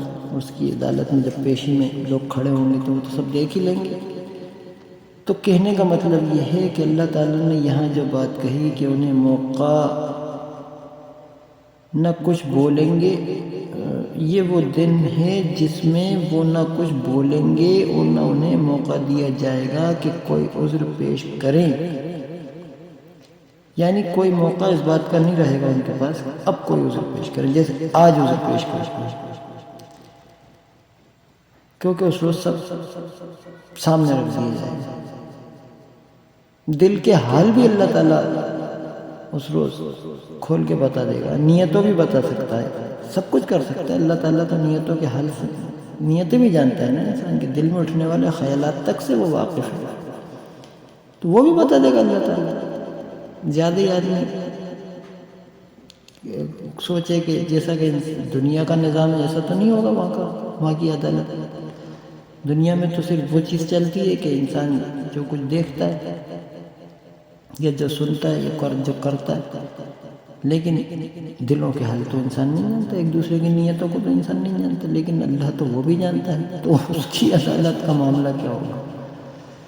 فرمایا یہ وہ دن ہے جس میں وہ نہ کچھ بولیں گے اور نہ انہیں موقع دیا جائے گا کہ کوئی عذر پیش کریں، تباہی ہے اس دن جھٹلانے والوں کے لیے۔ بس اصل بات یہی ہے، آپ دیکھیے اس صورت کے اندر بار بار اللہ تعالیٰ جو کہہ رہا ہے کہ تباہی اس دن جھٹلانے والوں کے، مطلب یہ کہ مان لیا جائے، یہی سمجھداری ہے، جھٹلانے والے ہم نہ مانیں، ہم ماننے والے مانیں، ورنہ اس دن تباہی ہے۔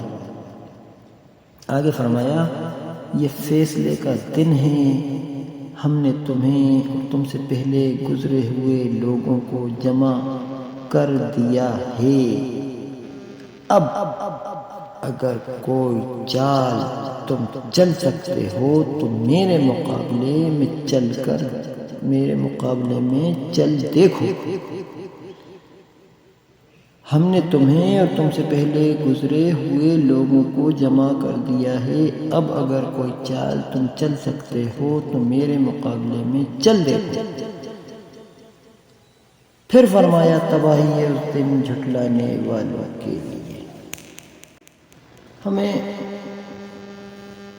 انسان کی سمجھداری یہ ہے کہ انسان اللہ تعالیٰ کے اس کلام کو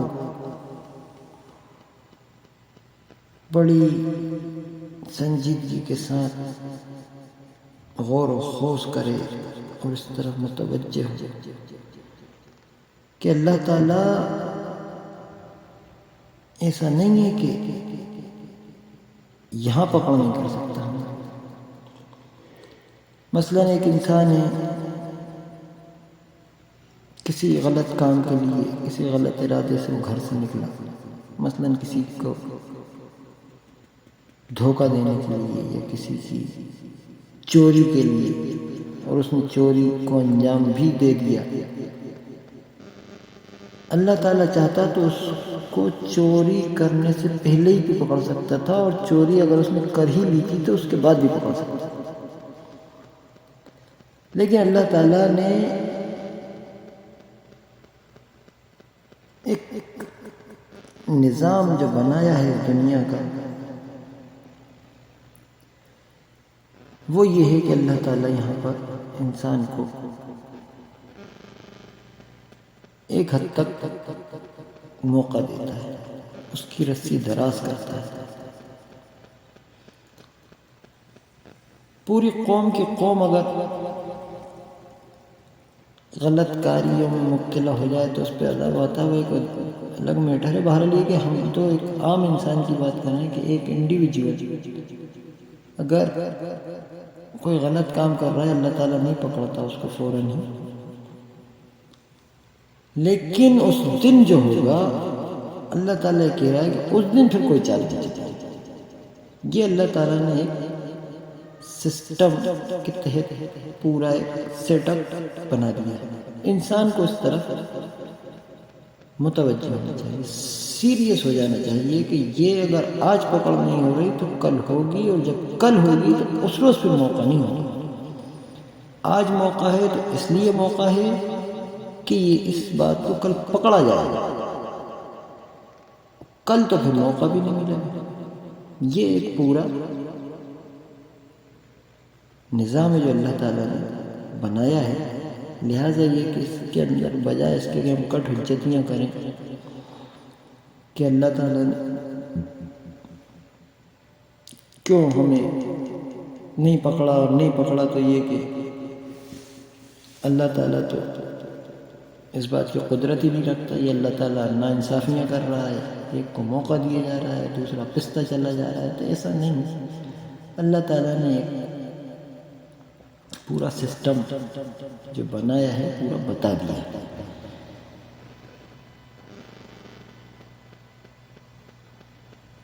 تباہی اس دن جھٹلانے والوں کے لیے، یہ فیصلے کا دن ہے، ہم نے تمہیں اور تم سے پہلے گزرے ہوئے لوگوں کو جمع کر دیا ہے، اب اگر کوئی چال تم چل سکتے ہو تو میرے مقابلے میں چل جاؤ۔ اب چل گئے تھا دنیا میں تو بڑی مکاریاں کر رہے تھے، چالیں چل رہے تھے، ہمارے بھیجے ہوئے پیغام کے خلاف چالیں چل رہے تھے۔ حد یہ تھی کہ ہمارے رسول کے خلاف چالیں چل رہے تھے۔ ہم نے کہا دائیں مڑ تو بائیں مڑ رہے، اب چل کے دکھاؤ کوئی چال۔ بہت سیانے رسول کے مقابلے پر آپ یہ دیکھیے کہ انسان کی جرأت ہے، رسول کے مقابلے پر اکٹھا ہو کے آگا جنگ لڑنا۔ محمد صلی اللہ علیہ وسلم اور جو آپ پر ایمان لائے تھے ان لوگوں کے خلاف جنگ لڑنا، تلواریں لے کر۔ بتائیے کیسی چالیں چلی۔ تو اللہ تعالیٰ کہہ رہا ہے کہ یہ سیدھا سادہ پیغام، بالکل ایک دم حقائق برمبنے، اس پیغام کو جھٹلاتے ہو اور چالیں چلتے ہو۔ تو اللہ تعالیٰ کہہ رہا ہے یہ فیصلے کا دن ہے، ہم نے تمہیں اور تم سے پہلے گزرے ہوئے لوگوں کو جمع کر دیا ہے، اب اگر کوئی چال تم چل سکتے ہو تو میرے مقابلے میں چل جاؤ۔ تباہی ہے اس دن جھٹلانے والوں کے لیے۔ آگے فرمایا متقی لوگ آج سایوں اور چشموں میں ہیں،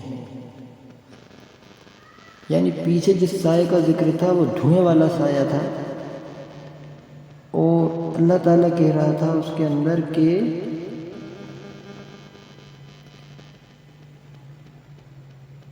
ٹھنڈک پہنچانے والا نہیں ہوگا اس سایہ، نہ آگ کی لپٹ سے بچانے والا ہوگا، یعنی وہ سایہ جو ہوگا وہ دھوئیں کا سایہ، وہ ٹھنڈک والا نہیں ہوگا۔ اور یہاں پر جنتیوں کا جو سایہ ہے اللہ تعالیٰ یہاں پر ظاہر ہے کہ وہ سایہ ٹھنڈا سایہ ہے۔ اب سورج کا نظام ہوگا یا جس طرح کا بھی اللہ تعالیٰ نیا نظام وہاں پر بنائے گا، کیونکہ جس پورے نظام کو تو اللہ تعالیٰ قیامت کے روز اس سسٹم کو تو بدلے گا۔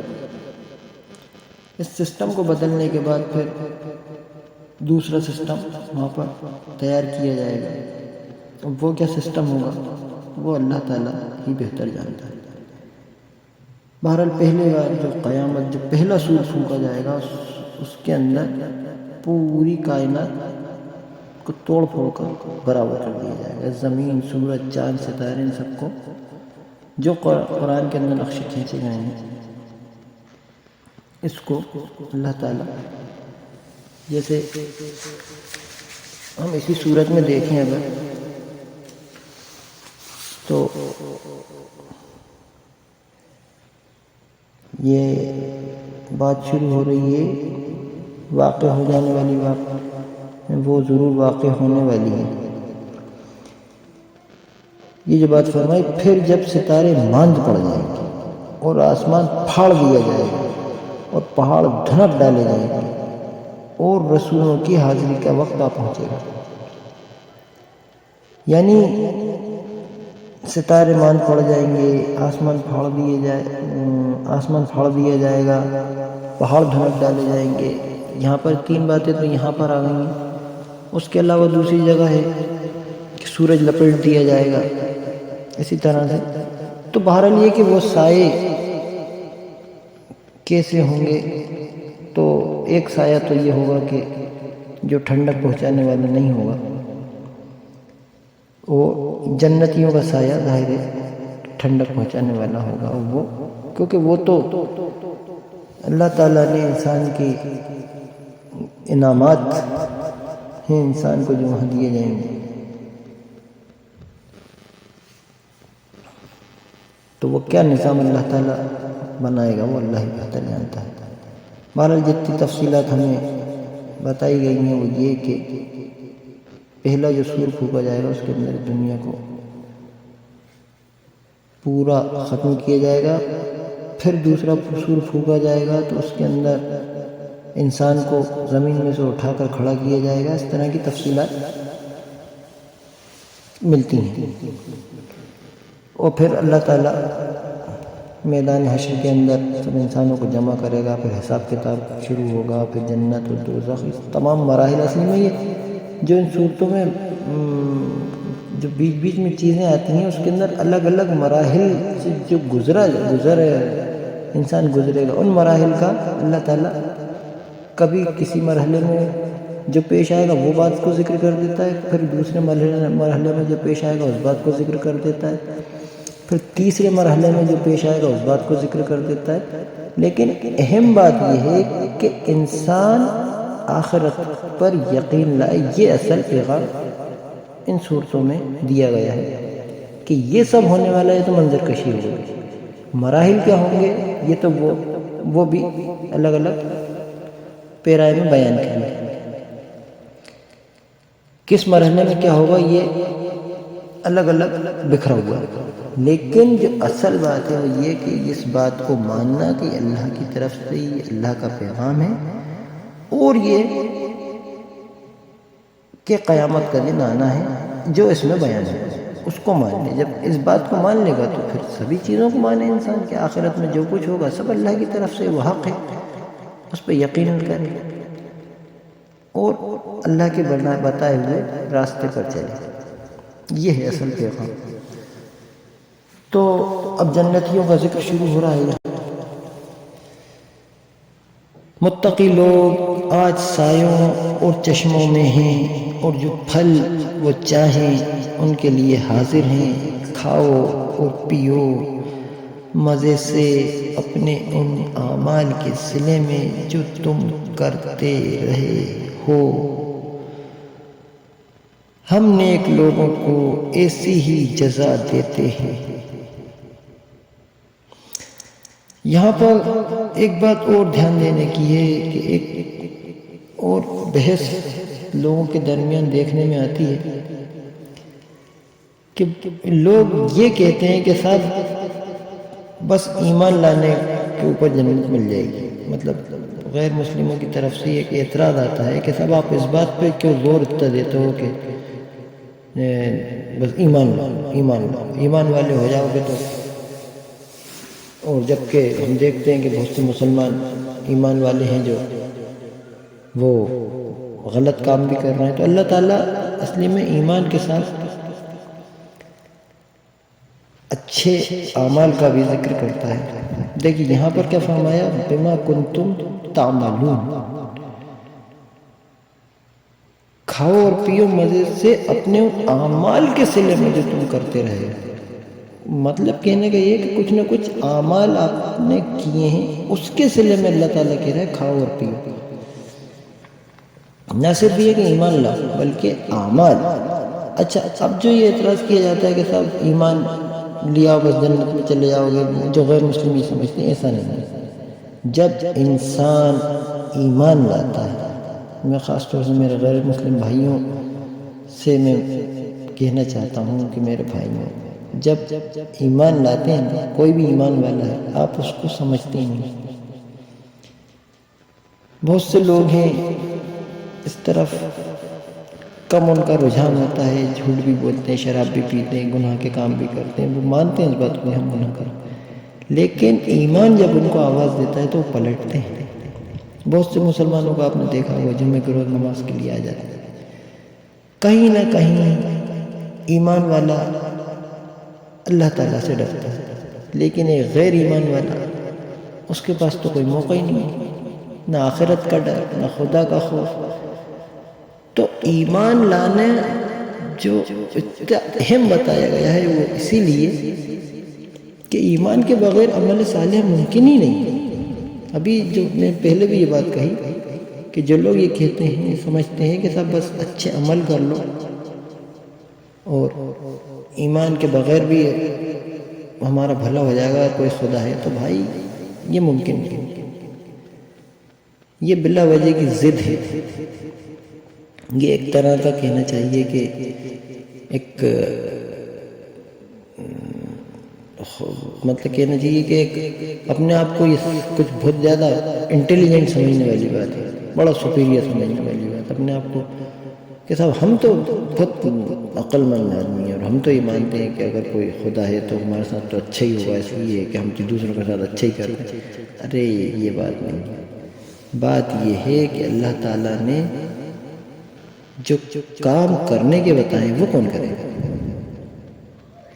آپ یہ کہہ رہے ہو کہ صاحب میں غریب کو کھانا کھلا دیتا ہوں، اور صاحب میں کسی کے ساتھ جھوٹ نہیں بولتا، اور میں تو لوگوں کو راہ دکھاتا ہوں، اور لوگوں کو سڑک پار کرا دیتا ہوں، اور اسپتالوں میں جاتا ہوں تو لوگوں کو پھل بانٹ آتا ہوں، اور بہت سارے نیکی کے کام کرتا ہوں، چیریٹی کے کام کرتا ہوں۔ ارے تو بھائی نماز تو پڑھتی ہی نہیں ہے، نماز کون پڑھے گا؟ اللہ کا حکم ہے نا 5 بار اللہ کے آگے جھکو، 5 بار نماز کے لیے اللہ تعالیٰ بلا رہا ہے کہ آؤ اور میرے سامنے سجدہ کرو، یہ کون کرے گا؟ یہ بھی نیک اعمال کے اندر آئیں گی یہ سب چیزیں۔ رمضان کے روزے کون رکھے گا؟ 14 گھنٹے کا 15 گھنٹے کا روزہ ہوتا ہے، یہ کون رکھے گا؟ حج کون کرے گا اللہ تعالیٰ کے گھر کا؟ آپ یہ سب بھی نیک اعمال کے اندر ہی شامل ہیں۔ تو کہنے کا مطلب یہ ہے کہ اور پھر رسول کے طریقے پہ نکاح کرنا، اور مثلاً یہ کہ اللہ کے رسول نے داڑھی رکھی، اب آپ داڑھی نہیں رکھیں، یہ کون کرے گا؟ اور بھی بہت ساری چیزیں ہیں کہ اللہ کے رسول نے جنگیں لڑی، آپ جنگیں ہی نہیں لڑو جہاں جنگ کا موقع ہے۔ اللہ کے رسول نے قربانیاں دی، وہ قربانیاں ہی آپ نہیں دے رہے۔ تو کہنے کا مطلب اور بھی آپ قرآن پڑھیں، ڈھیروں احکام ہے۔ بہرحال یہ کہ نیکی وہی ہے جو اللہ تعالیٰ بتائے۔ حالانکہ اس بات سے انکار نہیں ہے کہ اگر کوئی کہتا ہے کہ چیریٹی کا کام کر رہا ہے، نیک کام کر رہا ہے، نیکی ہے، لیکن ایک طرف اگر آپ نیکیاں کر بھی رہا ہو تو دوسری نیکیاں تو چھوڑ رہے ہو نا، جو میں نے بتائی۔ نماز کون پڑھے گا؟ روزہ کون رکھے گا؟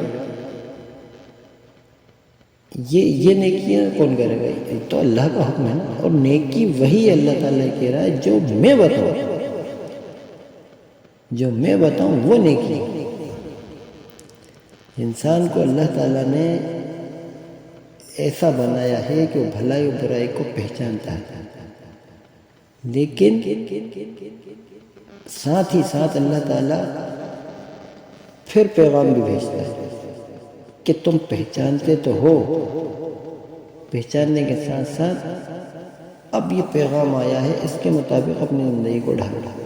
ہو سکتا ہے تمہیں بہت سی چیزیں ایسی لگتی ہوں کہ یہ ٹھیک ہیں، یہ ٹھیک نہیں ہے، کیونکہ اس کے اوپر سماج کا پربھاؤ ہوتا ہے، ماحول کا پربھاؤ ہوتا ہے، تو انسان میں بہت سی چیزیں غلط لگنے لگتی ہیں۔ لیکن اللہ تعالیٰ بہتر جانتا ہے، لہذا ہے کہ اللہ کے حکموں پہ چلو، بس یہی ہے نیک عمل۔ اور ایمان کے بغیر ممکن نہیں۔ تو بہرحال یہ کہ اللہ تعالیٰ یہاں پر جو بیان کر رہا ہے اس پہ غور کرنا چاہیے، اور مسلمانوں کو بھی غور کرنا چاہیے کہ جو نیک اعمال کی طرف، ظاہر ہے کہ یہاں پر جو لکھا ہے کہ بما کنتم تعملون، ان اعمال کے صلے میں جو تم کرتے رہے ہو، تو ظاہر ہے کہ نیک اعمال کے صلے میں ہی ہیں، تو نیک اعمال کی طرف متوجہ ہوں مسلمان، ہمارے مسلمان بھائی۔ متقی لوگ آج سایوں اور چشموں میں ہیں، اور جو پھل وہ چاہیں ان کے لیے حاضر ہیں۔ کھاؤ اور پیو مزے سے اپنے ان اعمال کے صلے میں جو تم کرتے رہے ہو، ہم نیک لوگوں کو ایسی ہی جزا دیتے ہیں۔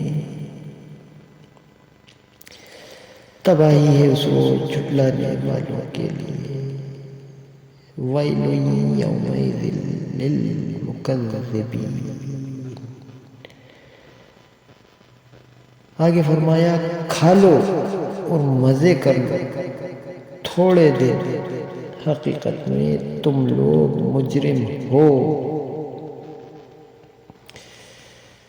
آپ یہ دیکھیے پھر اللہ تعالیٰ اصل میں تو بات انہی سے ہو رہی ہے جو جھٹلا رہا ہے۔ بیچ میں یہ جو ذکر آیا ہے کہ نیک لوگ کہاں ہوں گے، وہ سایوں اور چشموں میں ہیں، لیکن یہ کہ اللہ تعالیٰ جو اصل جن لوگوں کی توجہ دلا رہا ہے کہ جو لوگ نہیں مان رہے تھے، ان لوگوں کو جو وارننگ ہے وہ بار بار اللہ تعالیٰ اس کی تکرار کر رہا ہے، اور انہیں ایسا لگتا ہے کہ انہیں سے خطاب ہو رہا ہے جو جھٹلا رہا ہے۔ یعنی اگر میری بات ٹھیک لگتی ہے تو آپ میرے غیر مسلم بھائیوں، میں آپ سے یہ بات کہہ رہا ہوں، آپ سوچیں کہ اللہ تعالیٰ کی توجہ آپ کی طرف زیادہ ہے، اللہ تعالیٰ کی توجہ آپ کی طرف زیادہ ہے۔ جو اگر آپ اس قرآن کی طرف متوجہ نہیں ہو رہے ہیں تو آپ کو متوجہ ہونا چاہیے کہ اللہ تعالیٰ کی توجہ آپ کی طرف ہے، کیونکہ اس بیان، اس انداز بیان سے ایسے ہی لگتا ہے کہ بیچ میں تھوڑا سا ذکر آیا متقی لوگوں کا، اور پھر بتا دیا کہ کھاؤ پیو مزے سے، اور پھر رخ اسی طرف پلٹا کہ جھٹلانے والوں کے لیے تباہی ہے۔ ویلوں، دیکھیے، متقی لوگ آج سایوں اور چشموں میں ہیں، اور جو پھل وہ چاہیں ان کے لیے حاضر ہیں، کھاؤ اور پیو مزے سے اپنے ان اعمال کے صلے میں جو تم کرتے رہے ہو۔ ہم نیک لوگوں کو ایسی ہی جزا دیتے ہیں، تباہی ہے اس روز جھٹلانے والوں کے لیے۔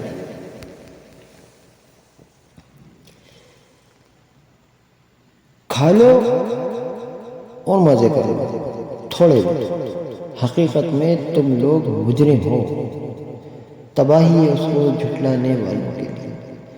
جب ان سے کہا جاتا ہے کہ اللہ کے آگے جھکو تو نہیں جھکتے، تباہی ہے اس روز جھٹلانے والوں کے لیے۔ اب اس قرآن کے بعد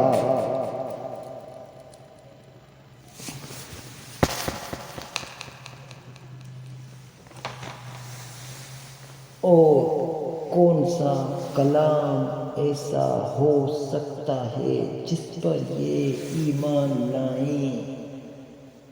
اللہ اکبر، اللہ اکبر، اللہ اکبر، اللہ اکبر۔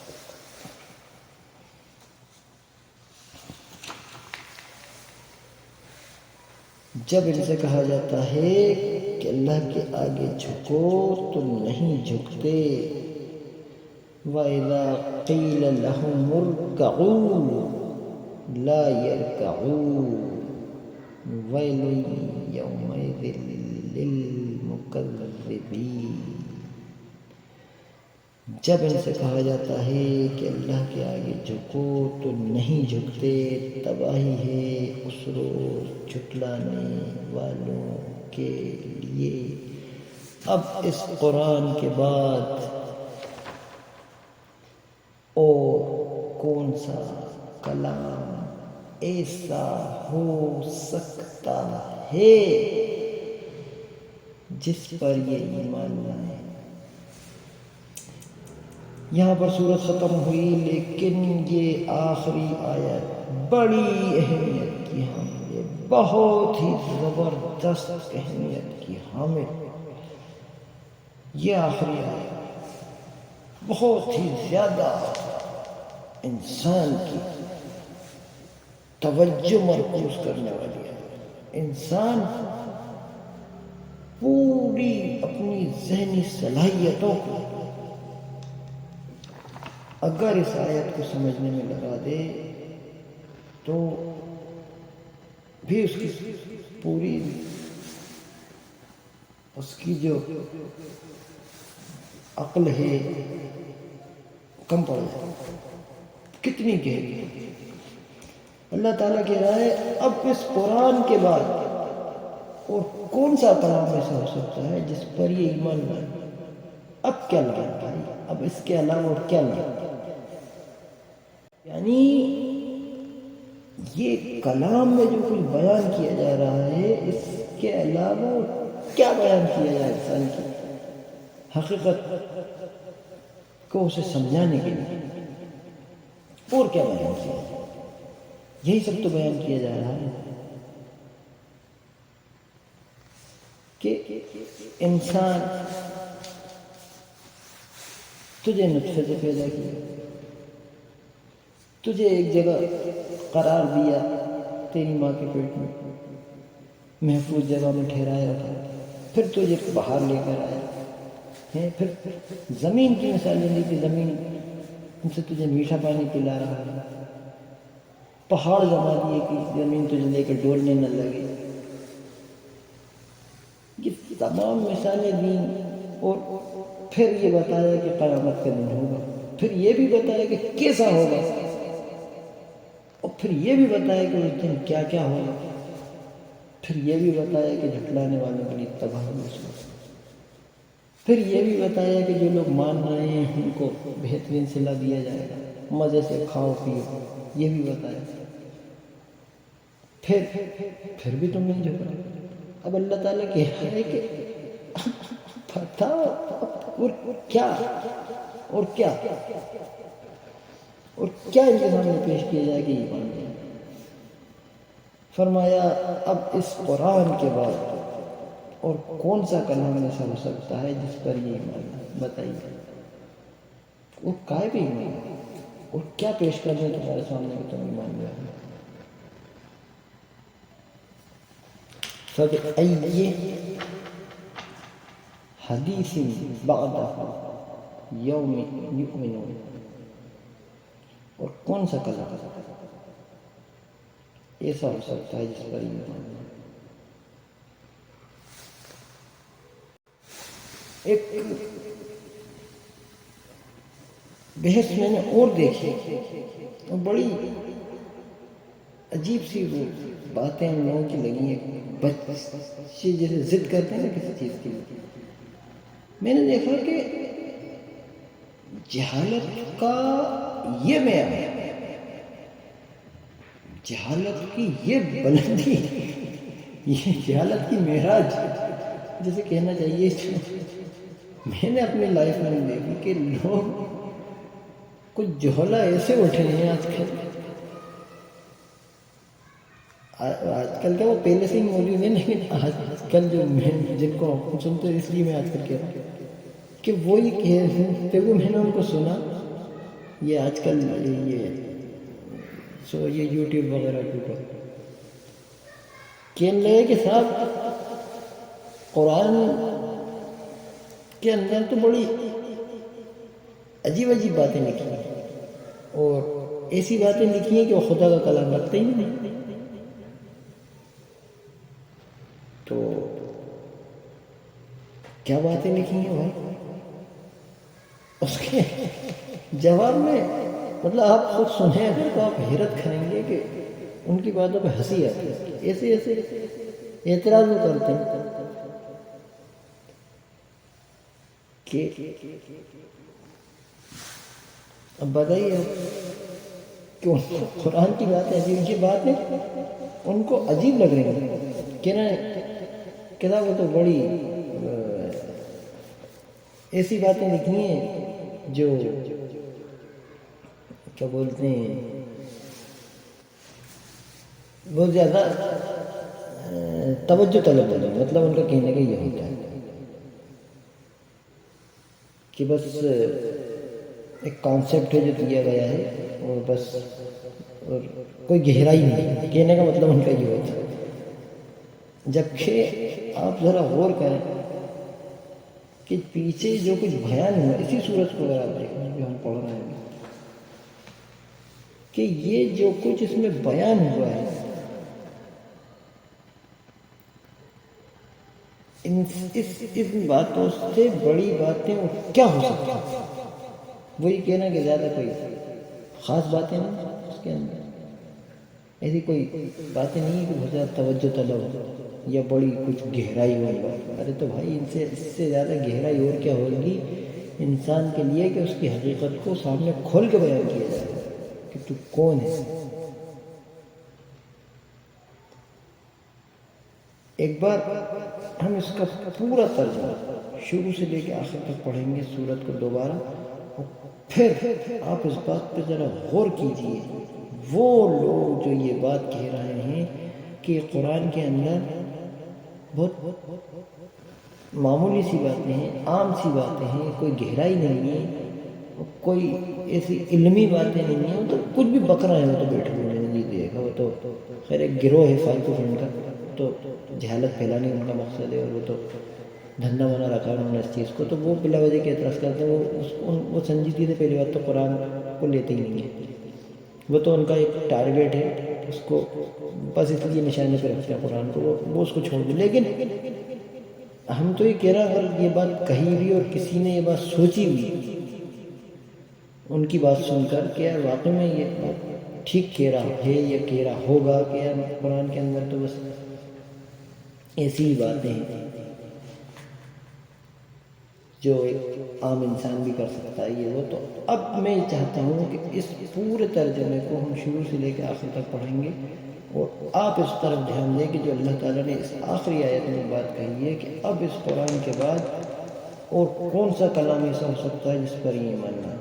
تو اب اس بات پہ اگر جو کوئی یہ سوچ بھی رہا ہے کہ صاحب یہ قرآن کے اندر جو باتیں بیان ہوئی ہیں معمولی سی باتیں ہیں، عام سی باتیں ہیں، تو آپ پیش کر دو وہ باتیں جو اس قرآن میں پیش کی گئی ہیں، اس سے اعلیٰ و ارفع وہ باتیں ہیں، وہ کانسیپٹ ہیں، وہ حقائق ہیں زندگی کی، انسان کی اصل کیا ہے، اور انسان مرنے کے بعد کہاں جائے گا، مرنے کے بعد اس کا کیا ہوگا، انسان اس دنیا میں امتحان کے لیے پیدا کیے گئے ہے، اس کائنات کا ایک خالق ہے، ایک مالک ہے، ایک رب ہے، یہ تمام حقائق کو بیان کرنے والی ایسی کتاب کوئی اگر پیش کر سکتا ہے تو وہ سوچے ذرا کہ وہ پیش کرے، جو لوگ یہ کہہ رہے ہیں وہ پیش کرے ان حقائق۔ اللہ تعالیٰ کہہ رہا ہے کہ اس کے بعد اور کون سا کلام ہے، یعنی وہ کون سی بات ہے جو ان کے سامنے پیش کی جائے تو یہ مان لیں، یا جو لوگ یہ کہہ رہے ہیں کہ صاحب عام سی بات نہیں، وہ پیش کر کے بتانا، اس سے اور اعلیٰ بات ہے۔ مثلاً اس کے اندر کہا گیا قیامت آئے گی اور آخرت ہوگی اور جنت ہوگی، تو پھر اس کے آگے کی باتیں آپ کچھ بتائیں، اس کے آگے اور کیا ہوگا، ایسا کچھ پیش کریں۔ تو بہرحال یہ کہ ہم تو یہ چاہتے ہیں کہ ہمارے سبھی غیر مسلم بھائی اس طرف متوجہ ہوں، کیونکہ یہ سورت میں جتنی جگہ بھی قیامت کے اوپر ایمان لانے پر، آخرت پر ایمان لانے پر جو اللہ تعالیٰ بار بار متوجہ کر رہا ہے انسانوں کو، تو یہ ہمارے غیر مسلم بھائیوں کو زیادہ توجہ دینی چاہیے اس طرف۔ ہم تو بس یہ چاہتے ہیں اور اس طرف توجہ دیں، اور اہل کتاب حضرات بھی جو ظاہر آخرت کو تو ایمان رکھتے ہیں لیکن قرآن کو اللہ کی آخری کتاب نہیں مانتے، تو وہ بھی اس طرح متوجہ ہوں کہ یہ قرآن اللہ کی آخری کتاب ہے، جس طرح آپ اور رسولوں کو مانتے ہیں اسی طرح آخری رسول کو بھی مانیں، اور جس طرح اور کتابوں کو مانتے ہیں اس طرح آخری کتاب کو بھی مانیں، اور یہ فائنل کتاب ہے۔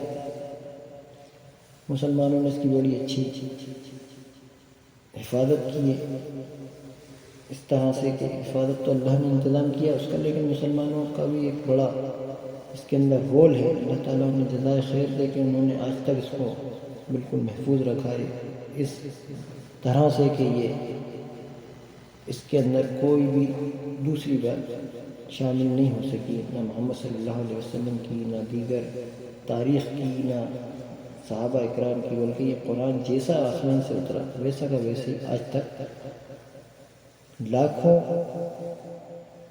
کروڑوں بلکہ میرے خیال سے آج کی ڈیٹ میں حفاظ اکرام پائے جاتے ہیں شروع سے لے کے آج تک، جن کے سینوں میں یہ محفوظ ہے۔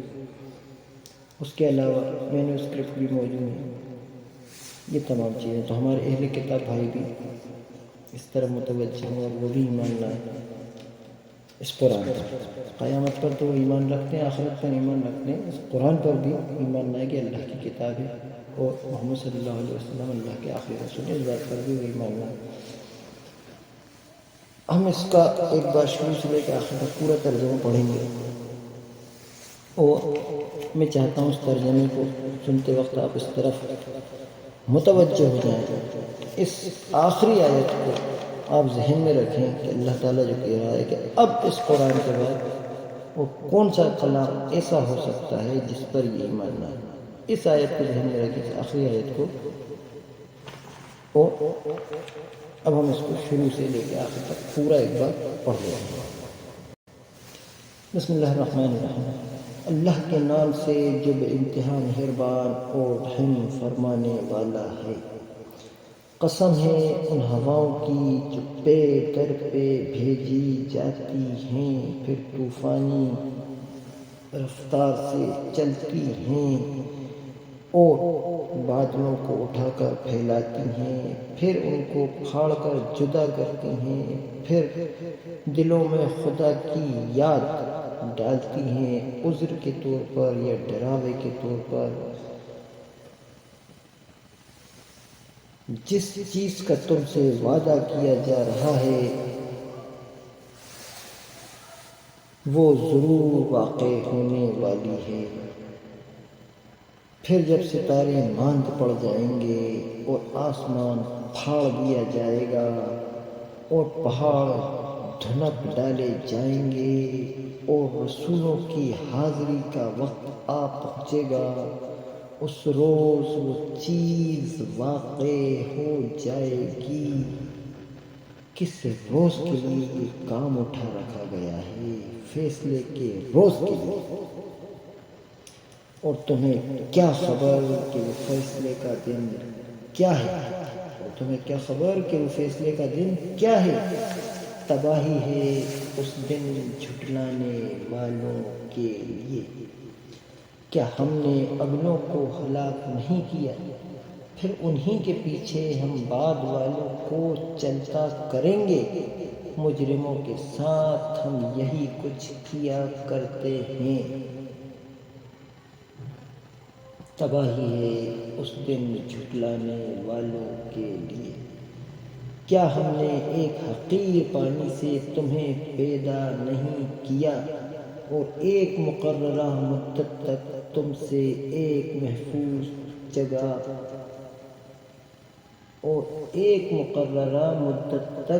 اسے ایک جگہ ٹھہرائے رکھا؟ تو دیکھو ہم اس پر قادر تھے، بس ہم بہت اچھی قدرت رکھنے والے ہیں۔ تباہی ہے اس روز جھٹلانے والوں کے لیے۔ کیا ہم نے زمین کو سمیٹ کر رکھنے والی نہیں بنایا،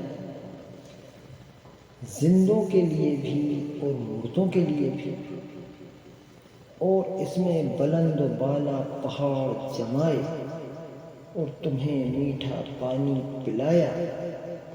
تباہی ہے اس روز جھٹلانے والوں کے لیے۔ چلو اب اسی چیز کی طرف جسے تم جھٹلایا کرتے تھے، چلو اس سائے کی طرف جو 3 شاخوں والا ہے، نہ ٹھنڈک پہنچانے والا اور نہ آگ کی لپٹ سے بچانے والا۔ وہ آگ محل جیسی بڑی بڑی چنگاریاں پھینکے گی جو اچھلتی ہوئی یوں محسوس ہوں گی گویا کہ وہ زرد اونٹ ہے۔ تباہی ہے اس روز جھٹلانے والوں کے لیے۔ یہ وہ دن ہے جس میں وہ نہ کچھ بولیں گے اور نہ انہیں موقع دیا جائے گا کہ کوئی عذر پیش کریں۔ تباہی ہے اس دن جھٹلانے والوں کے لیے۔ یہ فیصلے کا دن ہے، ہم نے تمہیں اور تم سے پہلے گزرے ہوئے لوگوں کو جمع کر دیا ہے۔ اب اگر کوئی چال تم چل سکتے ہو تو میرے مقابلے میں چل جاؤ۔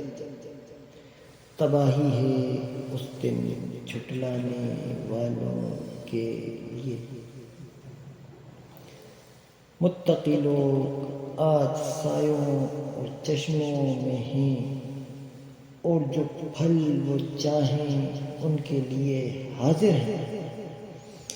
کھاؤ اور پیو مزے سے اپنے ان اعمال کے صلے میں جو تم کرتے رہے ہو۔ ہم نیک لوگوں کو ایسی ہی جزا دیتے ہیں۔ تباہی ہے اس روز جھٹلانے والوں کے لیے۔ کھا لو اور مزے کر لو تھوڑے دن، حقیقت میں تم لوگ مجرم ہو۔ تباہی ہے اس روز جھٹلانے والوں کے لیے۔ جب ان سے کہا جاتا ہے کہ اللہ کے آگے جھکو تو نہیں جھکتے۔ تباہی ہے اس روز جھٹلانے والوں کے لیے۔ اب اس قرآن کے بعد اور کون سا کلام ایسا ہو سکتا ہے جس پر یہ ایمان لائے؟ صدق اللہ العظیم۔ وآخر دعوانا الحمد للہ رب العالمین۔ یا اللہ ہمارے گناہوں کو معاف، یا اللہ ہمارے ایمان کو مضبوط فرمائے، اللہ ہمیں آخرت پہ ایمان ہمارا یقینی اور کامل بنائے، اللہ ہمیں ہمارے ایمان میں اضافہ فرمائے، اللہ ہمارے گناہوں کو معاف فرمائے، اے اللہ قیامت کے روز ہمیں رسوائی سے بچا لے، جہنم کی آگ سے بچا لے، اے اللہ ہمارے گناہوں کو معاف فرما، آمین یا رب العالمین۔